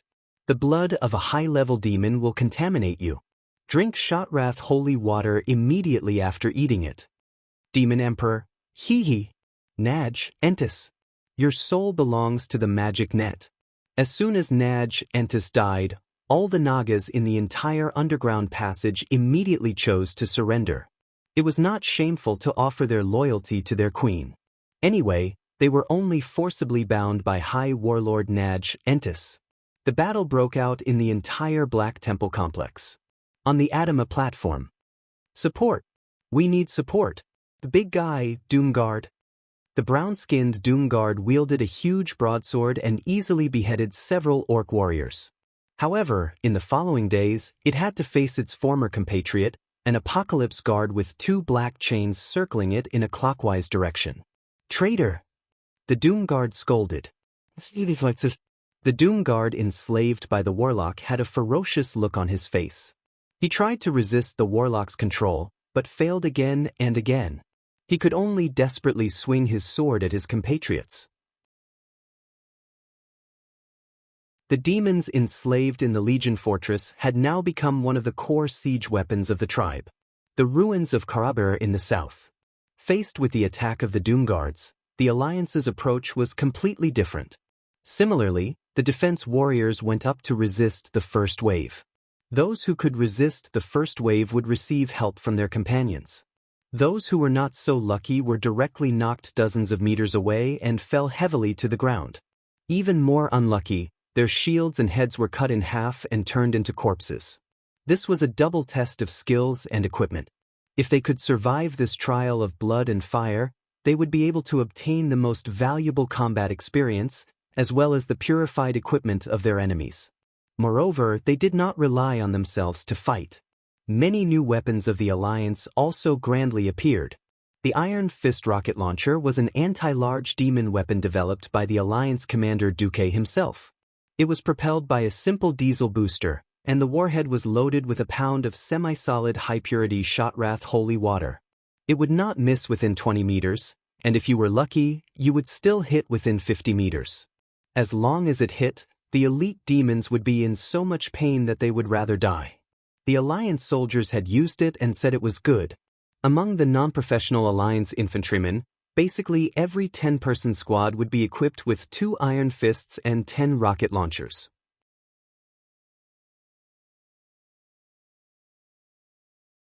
Chapter 1470. Of course, if it was in a slightly narrow hall, the Iron Fist wouldn't be able to handle it, and the PAK-40 would be too close. There was also the spare Ligi 1875 cavalry cannon. The problem was that the Alliance didn't send many strong people this time. This was one of the more depressing things for the Horde. Most of the strong people in the Alliance were holed up in Azeroth. They said that they were there to consolidate the rear and stabilize the economy. If it wasn't for the fact that the Alliance had been kind enough to save the orcs, Thrall would have suspected that the Alliance was plotting something. Originally, this kind of cannons that were spread out in a herringbone shape were quite easy to use. At least 3 skilled cannoneers were needed to operate it well. It wouldn't be a problem for the muscular dwarves to do it and drag it away. Logically speaking, it should be called an infantry cannon. First of all, this wasn't the real PAK-40. Because it was for indoor use, the shameless Duque directly made it a weaker version. The length of the rifling was reduced from 2.4 meters to 1.5 meters, and the length of the cannon was reduced from 3.7 meters to 2 meters. The bugs were also tough. After a battle, the Bugmen warriors were fine after more than 100 cannons. If it was a human, their organs would have been dislocated and they would have died. In the assault team, every 200 people was equipped with a PAK-40 75mm cavalry cannon. Muradin smacked his lips. You make it sound like your warlocks didn't get information from the demon. The Alliance is similar, but we happened to catch a high-level one. The problem was that Duque was very confused about this strange thing. I can feel the power of this demon even though I haven't fought it directly. Orgrim sighed. When the Alliance spent half a day clearing out their respective targets and then brought the flames of war to the Black Temple, the first difficulty came. Muradin recalled. According to the information, it should have been created by Magtheridon, but Magtheridon didn't seem to have enough energy to make it move. It used to be just a pile of stones, not a demon. But Illidan injected a blue demon energy into this giant hellfire. That's how it came to be. The Kiraj Bugman bosses praised this move. Orgrim was the one leading the charge, and Muradin Bronzebeard was the Alliance's leader. The PAK-40 was the best choice. According to Duque's theory, the machine guns and cannons that were trial-produced were all due to the lack of precision. Basically, if they were not built to the size of a house, they would not be able to fire continuously. The situation of jamming was very serious. When it wasn't so urgent, the dwarves invented a very shameless tactic, which was to directly install this kind of cannon on the back of the Kiraji insect mount. Duque didn't know what he was doing, but the Alliance's technology tree was a little off. The Horde and the Alliance were using their own methods to train their warriors on the northern and southern battlefronts. Looking through the binoculars from afar, Orgrim felt like he could already see countless warriors of the Horde being burnt to a crisp by its flames. In order to ensure as much armor-piercing power as possible, this inevitably reduced its effective range to 500 meters, but it also succeeded in reducing its weight from 1.5 tons to 800 kilograms. The Karaber ruins was an extremely complicated place. His exact words were, "God is F** King Holy Light. How dare you call yourself an infantryman? You're my cavalry? Oh no. You have to change it to a cavalry cannon." For the time being, for the sake of high mobility, each group of PAK-40 will be equipped with 2 trained pack horses that are not afraid of explosions, or a Kiraji insect. The only drawback was that it only had a shelf life of 30 days. In indoor combat, the demon guards could be dealt with by professionals, but against the apocalypse guards, other than Iron Fist, the Alliance also needed a medium to long-range firepower to cover them. Speaking of which, how could a cavalry charge with such a heavy cannon? Especially this kind of PAK-40 cannon. Because of the support of the Naru of Shotrath City, the Alliance specially made a batch of Holy Light cannons. The specific principle was to place the warheads of the cannons in the direct range of the Naru's light for a night. Then within 30 days, any demon below the rare elite level would all be killed in one shot. The Infernals were least afraid of close combat. This curve-firing short-range artillery was similar to a mortar. It was similar to a mortar, but it had a penetrating power that a mortar did not have. In general, it was not as powerful as the PAK-40 against large demons, because the total weight was less than 300 kilograms. Although Duque's instruction was to find a horse to lead it, when it was urgent and the distance was short, the dwarves directly carried it. Soon, the Alliance soldiers knew how far-sighted their commander was. After announcing that Vasht's Naga had occupied the lower waterway of the Black Temple, the Alliance soldiers passed through the military ramp that the Naga had built and came to the platform in the middle of the Black Temple. There was a training ground that was at least the size of 10 football fields. Now, even the brakes were saved. And because they had been dealing with large enemies recently, the machine guns and automatic rifles that should have been developed were all gone. Instead, cannons that were close to the level of Earth's World War II were made. There were too many soldiers and too few long-range soldiers. I really don't know where the Alliance's accurate intelligence comes from. Orgrim complained a little. Duque was also speechless. I know, Supremus. Orgrim's face was obviously conflicted. In the past, this was the place where Illidan trained Illidari's troops, and now in front of the Alliance were waves of demons. Demon guards, hellhounds, infernals, and a few huge abyss lords. It couldn't be helped. The tribe was almost entirely made up of muscular men. If it wasn't for the Sun King Anastrian's forgotten pharaoh, the tribe could be said to be full of melee fighters. Originally, as the Temple of Karber for the Drenii, the terrain here was quite open, and many of them were large palaces. Unfortunately, it was scourged by the fell orcs for more than 10 years, and then the demons came to cause trouble. A large group of Eridar warlocks did summoning, forbidden experiments, and so on, making this place a mess, and the terrain became incomparably complicated. Not to mention the large group of monsters in front, Just this huge infernals was equivalent to the bane of the tribe. Because the tribe was now from top to bottom, from the small soldiers to the strong heroes, it was all unbalanced. But in the alliance, the military was Du's word, so in the end, it was strangely called the cavalry cannon. Muradin curled his lips. Have you seen the intelligence on this guy? And guarding the gate of the training ground was a very special infernal. No one had ever seen such a big infernal. It was too big. It was so big that if Doomwalker was still here, he would probably be shorter in front of its exaggerated height of 15 stories.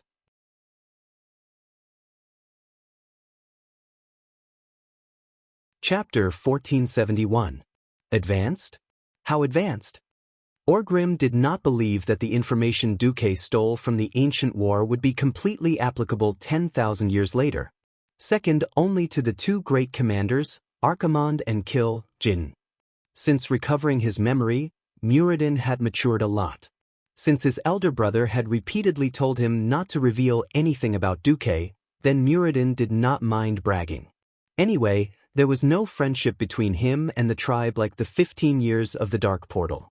When he went to Northrend and was tricked by Arthes, the old tribe had already collapsed, and Sar was still a prisoner of Lordaeron.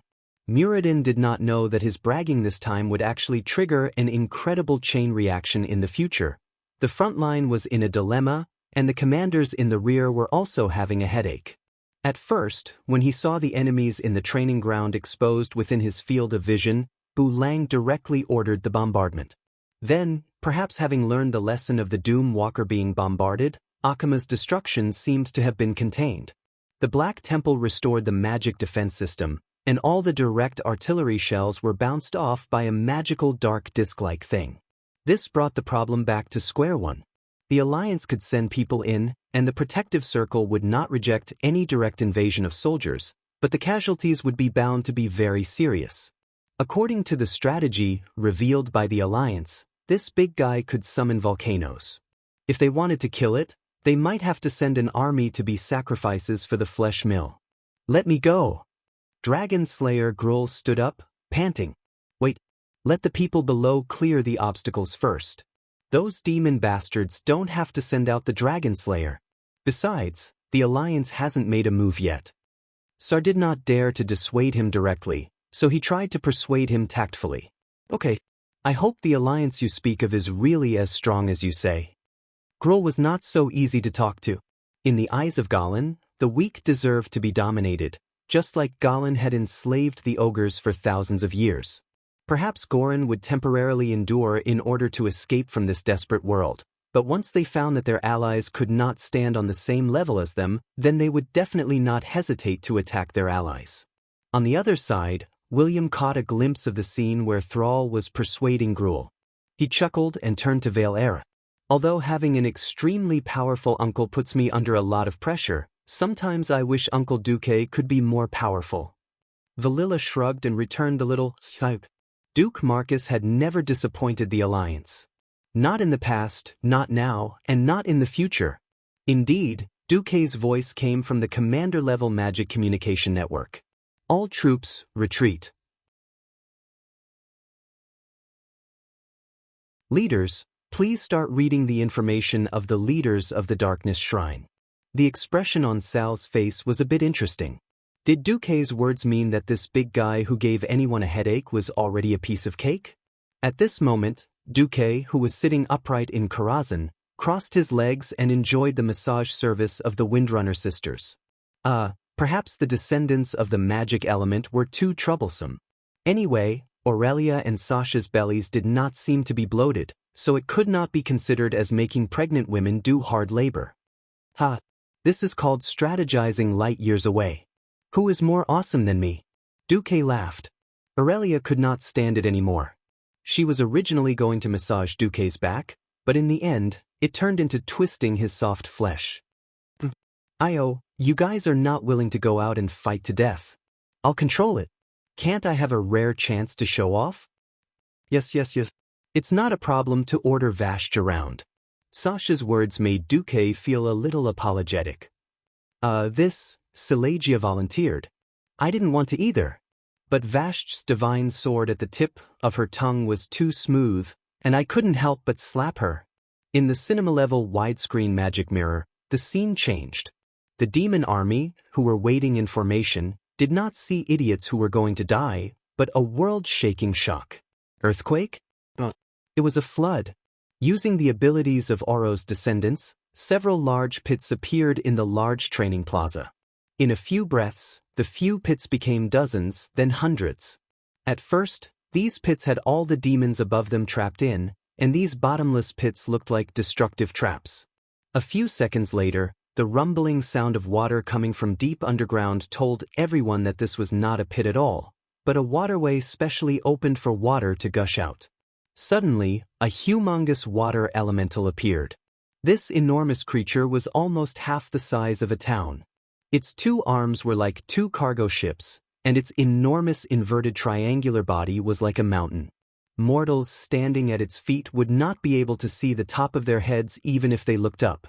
The water swirling around its lower body formed a waterspout, and the turbulence brought with it specks of azure light, very beautiful.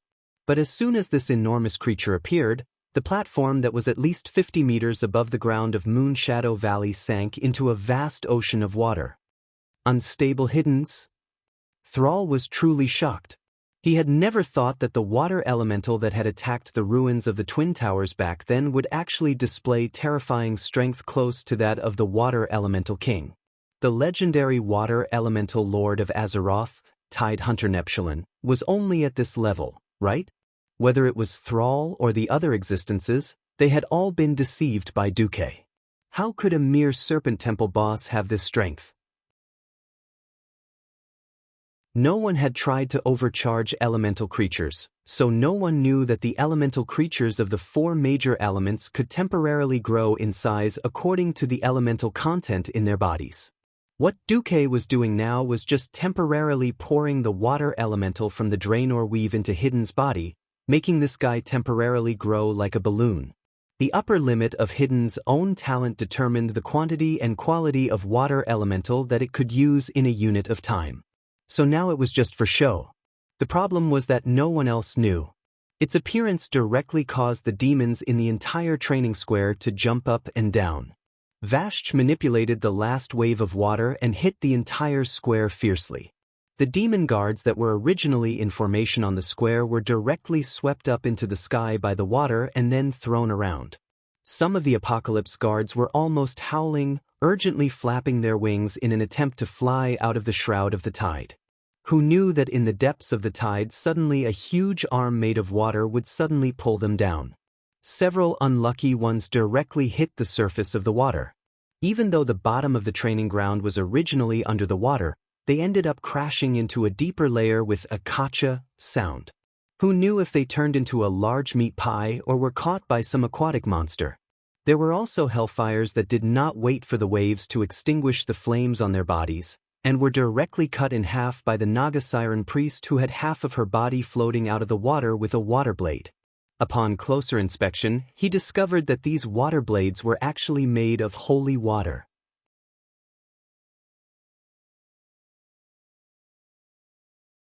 Chapter 1472. Perhaps before the widespread use of the holy light, no leader of the Alliance would have thought that Naru could be so useful. They accepted the Draenei as a race with the right to vote, mostly out of justice, faith, and morality, which had nothing to do with benefits. However, after all the weapons were transformed into the holy light, they suddenly felt that the whole world was different. In terms of dealing with demons, there was no weapon more effective than the holy light. If it was during the Second World War of the Dark Portal, to kill a hellfire, it would require at least the first and second generation Holy Knights of the Silver Hand to act, or a group of mages to forcefully blast it to death with magic. Now, 3 gunners who had trained for at most a week could easily kill a hellfire with the PAK-40 cavalry cannon. This was unimaginable in the past. It was the same for the Nagas. In countless legends, the Nagas were evil creatures. They were traitors who betrayed their compatriots and even all intelligent creatures of Azeroth. Their ugly appearance was the curse of the planet. In fact, this was not the case at all. The High Elves had become like this purely because of the evil power of Enzoth. In essence, they were a kind of neutral creature. It was only because of the harsh living environment and the bad habits left behind in the Azharite court that they often committed malicious acts of deception and deception. Now, when the Nagas stood on the side of the alliance, everyone could deeply feel the power and usefulness of the Nagas. Under the joint control of the unstable Hydas and Vashch, who was hiding below, this huge wave of water dozens of meters above the ground was like the clouds in the sky, rolling back layer by layer. In an instant, it formed a huge ring-shaped wall of water around the huge Hellfire Supremus body. It was as if endless water sprayed out from the dozens of holes, forming a huge independent space, isolating Supremus from the other demons. Then after all the water rushed into the air, under the control of a mysterious force, it gathered on top of Supremus, who was at a loss. When the water had gathered more than 10,000 tons, all the water poured down. The waterfall-like water slammed down, forming a fire and water relationship with the huge blue flames of the hellfire. The thick water column bared its fangs and brandished its claws, like the mouth of a dragon, trying to swallow the hellfire in one gulp. The ultra-high temperature of the demonic flames evaporated the water dragon, and the water dragon was also trying hard to extinguish the damn flames. Just as the surroundings were filled with white light, everyone thought that the battle between water and fire would last for a long time. A huge anchor suddenly broke through the bottom of the training ground, drawing a strange arc in the water before accurately hooking onto the back of the hellfire. Come down. A huge sea giant revealed half of his body through a big hole. He then pulled the thick iron chain connected to the anchor with one hand and dragged Supremus down. If it was a battle of pure strength, Supremus might not necessarily lose to Morrogrim Tidewalker. It was obvious that there were other existences that had dragged hellfire into the water. Everyone seemed to see a super big fish the size of a small fortress biting on the chain to help. Vashch subordinate, the big fish boss Yusler, also helped out. In a land battle, Supremus wasn't afraid of Vashch subordinates. Now, with a single order from Duque, the land battle had turned into a water battle. Could it be that a mere large hellfire could overturn the heavens? A few Serpent Shrine bosses acted together, and suddenly Supremus was forcibly dragged into the water area of the lower level of the Black Temple. Strings of blue bubbles were still bubbling up from the deep waters, popping and popping one by one. This seemed to indicate Supremus' inevitable fate. High temperature could indeed evaporate water. But how much could it evaporate? If 1,000 tons wasn't enough, then 10,000 tons. If 10,000 tons wasn't enough, then 1,000,000 tons. At the end of the day, this was an issue of conservation of energy. Now, Vashch had used the Kolaifang Reservoir's water pump to transfer almost all the water in the outland. If a mere Supremus could evaporate the water of a continent, then there was nothing to say. Otherwise, he would definitely kneel. No one wanted to know what kind of game Vashch's subordinates were playing with this large hellfire in the deep waters. Anyway, when Thrall and Varian saw Duque appear again, it wasn't long before Vashch also arrived. She transformed into her high elf form and bowed. "My lord, Supremus has been executed, but more than half of the water pump is broken. We can no longer move the water pump to a higher place. The Storm Naga's next role will be quite limited." Duque didn't care. "It's okay, you and the Storm Naga did well. There will be scribes who will record the credit for clearing the supply line and taking care of the Doom Walker, Nagitus, and Supremus. If we take down the Darkness Shrine, you will definitely have a share of the spoils of war." Vashch's face was filled with joy. Victory was a good thing. As long as there were spoils of war, it would definitely make the Nagas feel a stronger sense of belonging to the Alliance and their master, Duque. Naturally, what she said was another matter. The Storm Naga is already very satisfied to be able to share a little of Master's glory. "You're not an outsider, no need to be polite." Duque waved his hand. "Next, who else under you can attack the high-level Darkness Shrine?" Vashch raised her hand, and the ancient longbow engraved with magic patterns immediately appeared in her hand. Her face was fanatical, and she only said one word. "Me." "Very good." Thrall was envious of Vasht's performance, and he couldn't help but sigh in his heart.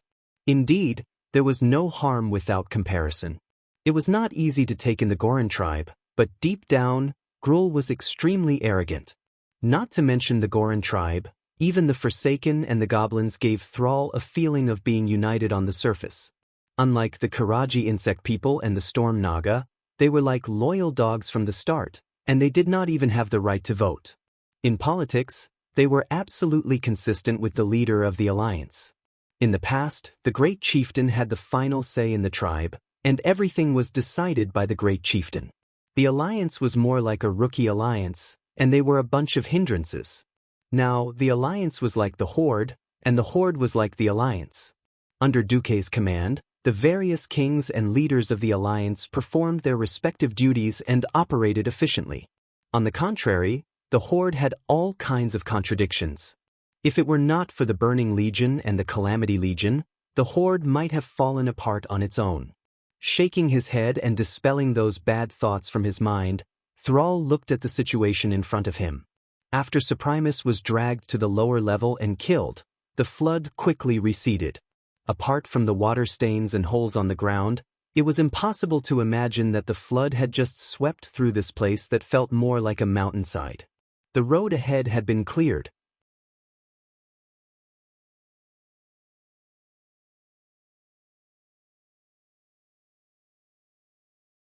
Chapter 1473. There were some unexpected changes to the Black Temple in this life. The first was the shape of the building. The original route of the Black Temple seemed to be winding on the surface, but in fact, there was only one way to the top. This time, because of the strange reconstruction or the historical divergence from the information that Vasht gave to Duque, it seemed that there were two parallel passages leading to the highest platform where Illidan was. It was a special space sealed by a powerful magic circle. Two passages must be opened and the control of both passages must be obtained before the final platform could be opened. This seemed to be forcing the alliance to split up and attack together. Then there were the leaders in charge of guarding on both sides. On one side was the shadow of Akama and Mother Shiraz. On the other side was Gurdig Bloodboil and the Soul Box. Akama did not follow Illidan in this life, but he was caught by Illidan once. Illidan directly used evil soul magic to extract a part of Akama's soul and turned it into a soul guard to help guard the Black Temple. Mother Shiraz was a six-armed female demon, and was a typical demon that would be better dealt with by holy light. Gurdig was a fallen representative of the fell orcs, and his identity as an orc was worth Thrall personally dealing with. The Soul Box was a taboo existence that involved the soul, and it also tempted the warlocks of the Horde to rush over like moths to a flame. Of course, things were not that simple. The Soul Box was an ancestral artifact of the Draenei, and Valen also insisted on retrieving it personally. This attempt to force the Alliance and the Horde to split up was too obvious, and it really gave Duque a headache. Finally, the temple reverberated with a faint, erratic spatial reading. Duque had always trusted the system elf. Perhaps he would not ask the system elf for everything and act according to the system's instructions. However, the system had told him that it was a scam, so he would definitely not risk his life and go against the taboo. Duque said solemnly, "Thrall, this is obviously a trap. I don't think it's a good idea to split up." Thrall was also in a dilemma. If they joined forces, then they would have to go around the complex Black Temple for 10 kilometers, which was obviously inefficient. And after gaining the support of the Nagrand orcs, not only Thrall, but the entire Horde's chieftains had a subtle change in mentality. That was a natural unwillingness after their strength increased. Working together also meant that the Alliance would receive a large portion of the spoils of war. Why was it always the Alliance who ate the meat and the Horde who drank the soup? Look, from the Molten Core, to Blackwing's Nest, to on Karaj, to the Outland. Each time, the Alliance would take it all away. Not only did they want equipment, but they also wanted to pack up their enemies and take them with them. The tribe did not hate him, but they were still envious and jealous of him. Orgrim noticed this and was about to say something, but the dragon slayer Gruul gently clenched his fist, which was bigger than a small house. His fist cracked and rumbled. "It doesn't matter if it's a trap. Illidan is known as the king of the Outlands, but he has never dared to step into my territory. If he dares to come, I dare to hang his corpse on Blade Mountain. It's a pity that he's too small and doesn't qualify as a specimen. Gruul naturally had his confidence. He, who could anger the Black Dragon Legion, had never been afraid. Duque still wanted to dissuade him, but a major question lingered in Duque's mind. Had Illidan returned to the Black Temple? If he did, then Duque believed that as an agility hero, Illidan, who was still in a demigod state, had the ability to kill most of the Alliance leaders. It was quite dangerous to split up like this. If Illidan did not return, then the remaining bosses of the Black Temple would be a piece of cake. If they could take down the Black Temple before Illidan returned, it would be equivalent to cutting off Illidan's last foundation. When that time came, Illidan, who was like a lonely ghost, would not be a threat. The Horde still hopes to split up. Thrall took a step forward, his eyes showing a sense of determination. The Horde should not be a vassal of the Alliance. Not in the past, not now, and not in the future. If the Horde was not easily liberated from slavery and became slaves of the Alliance, Thrall himself would not forgive himself. But recently, there had been a lot of such voices criticizing Thrall's concessions and obedience to the Alliance. This also put Thrall in a dilemma. It had nothing to do with justice or morality. It was purely about the different positions and interests between the Alliance and the Horde. At this moment, Valen came. If that's the case, I hope to lead a Draenei army to join the Horde. The Soul Box is a holy artifact passed down by the Draenei ancestors. We hope to personally retrieve it. Now that the Horde and the Alliance are allies, and the new Horde is not crazy fell orcs, I believe that Great Chief Thrall will not harm the Draenei. Valen's soft yet firm words made Thrall feel a headache. The Draenei's fighting style is very different from the Horde. This doesn't seem to be convenient. Apart from the Soul Box, the Draenei will not participate in battles, and they do not ask for spoils of war. We only want the Soul Box, Valen insisted. Valen's request made it difficult for Duque. This was also the trouble with idealistic swindlers. Once they set their mind on something, even 10,000 cows could not pull them back. Then your safety. Duque had to emphasize this point. Valen's identity was too special. Not only was he one of the leaders of the Alliance, but he was also an important key for the Alliance to defeat the Burning Legion. There were many secrets that no one else would know if he didn't say it. However, Valen could be considered to be divided into two in the original history. In the normal main storyline, Valen was still the Great Quack, but in the timeline of the King of Draenor, Valen was dead. Duque firmly believed that with him pushing the course of fate, there would be no King of Draenor. The problem was, no one knew what Valen would become. Facing Duque's concern, the two Draenei behind Valen strode forward at the same time. We will be responsible for the Prophet's, teacher's, safety. Merid, a hero-level garrison officer, his combat power and loyalty were unquestionable. Hofimriel. Duque did not know what to say about her. Should he say, as long as it was gold, it would always shine? During this period of time, Hoof's growth was simply astounding. After being forced to be a commander by Duque, Imriel seemed to have turned on some strange switch and suddenly awakened her talent as a commander. Other than the battle at the Illidari sentry post and the Legion fortress, she performed outstandingly in the following battles to clear out the Moon Shadow Valley. Now, Hoof was already a nominee for the next bishop.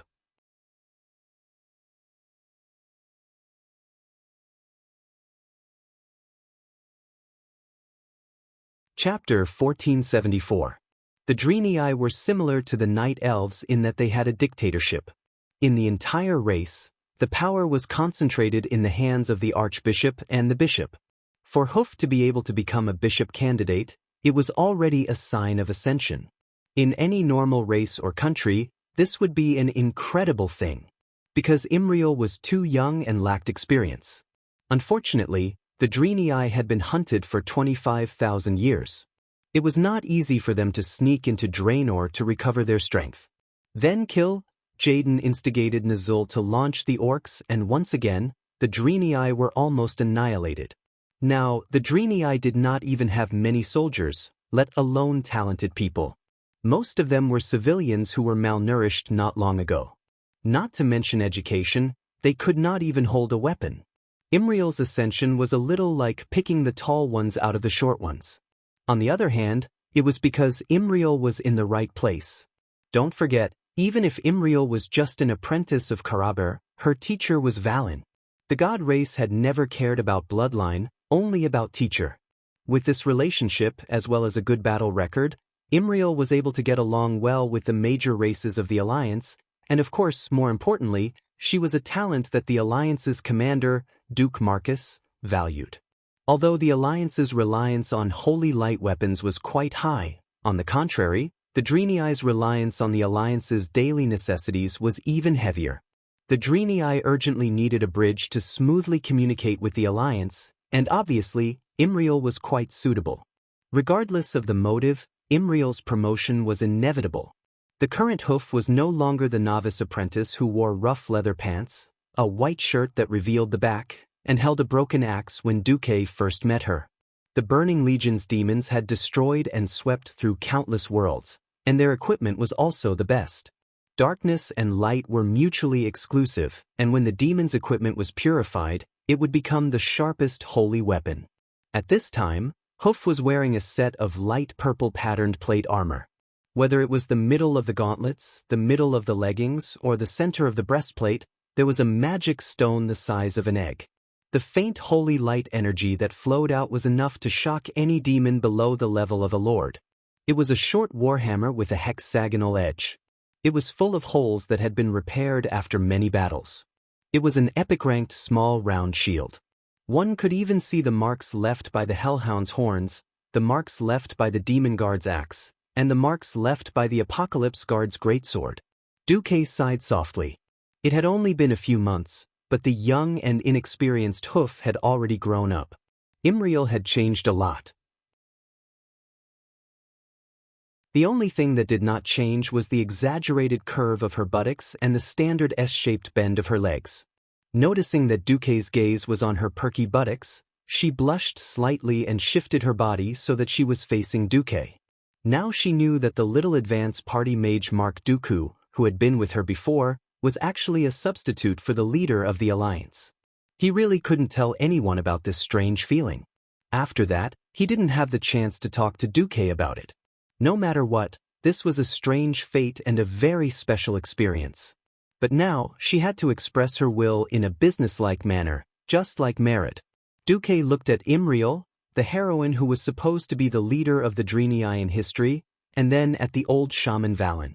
He sighed and said, "Our main force is restraining your old friend, so we can't give you too much support. If you know this, then I have no reason to stop you." The old friend was obviously Jaden. When Valen heard this, the light in his eyes sharpened. He couldn't help but have a higher opinion of Duque in his heart.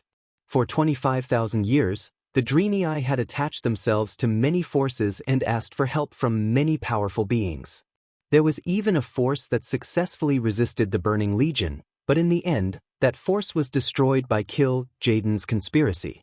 It was really commendable for Duque to be able to maintain a clear mind while conquering the Black Temple. There are some things that need to be done. For my people, for the evil cause of resisting the Burning Legion, I will not shirk my duty. Valen's persistence made Duque feel that something was not right. Valen must be hiding something from him. Everyone had different thoughts, but the truly great people mostly had the same thoughts. Valen was definitely one of the few great people in the world, and Duque always had respect for this kind of person whose actions were all based on justice. Duque raised his index finger lightly and shook it. Two figures suddenly appeared beside Duque. It was a man and a woman with similar facial features. They are the Van Cleef father and daughter, my most capable thieves. With their help, it will be easier for you to resist the sneak attacks from the dark. Then, Duque waved to the other side, and Lilith and Solarian walked over. The fourth son of the Windrunner family, and the great astromancer Solarian. I believe their participation will make up for your lack of long-range attacks. Merritt wanted to say something, but Valen waved his hand. Valen knew that this was Duque's bottom line. Thank you for your kind offer, Your Excellency.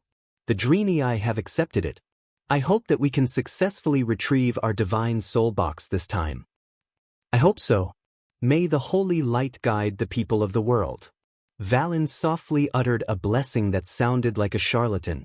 He led his people away and followed the tribe. Other than Varrock Salyafar, who stayed behind in Orgrimmar City, and the retired Lord Howl, all the big shots of the tribe had arrived. In addition to a few powerhouses from the Alliance, the tribe could be said to have a strong army. The Alliance seemed to be weaker, with only Varian, Fandral Staghelm, Muradin Bronzebeard, and Haduran Mingi as the vanguard. But the main formation was controlled by Duque, Mark Dooku, and the demigod Vashj. If not for the Dragon Slayer Gruul, the tribe would have been completely outdone by the Alliance. The problem was that Gruul was too large, and the attack in the temple still had to rely on the original main formation. Only by attacking the magic nodes where the temple's protective magic formation could they open the defense and let Gruul come up. Sigh. Looking at Valen's back, Duque felt as if there was a trace of haze shrouding Valen's back. He sighed softly and finally turned his head. Varian, I'll leave this place to you. Unless we see Illidan, Vashj and I are unlikely to attack. Varian nodded. Understood. You're tuning in to the Passion Pages YouTube channel. We're so grateful for your support, and don't forget to subscribe to join us on this incredible journey through captivating stories. Your generosity through donations truly makes a world of difference, as it's the primary source of revenue that allows me to expand and enhance this channel for you. Thank you from the bottom of my heart for being a part of this adventure.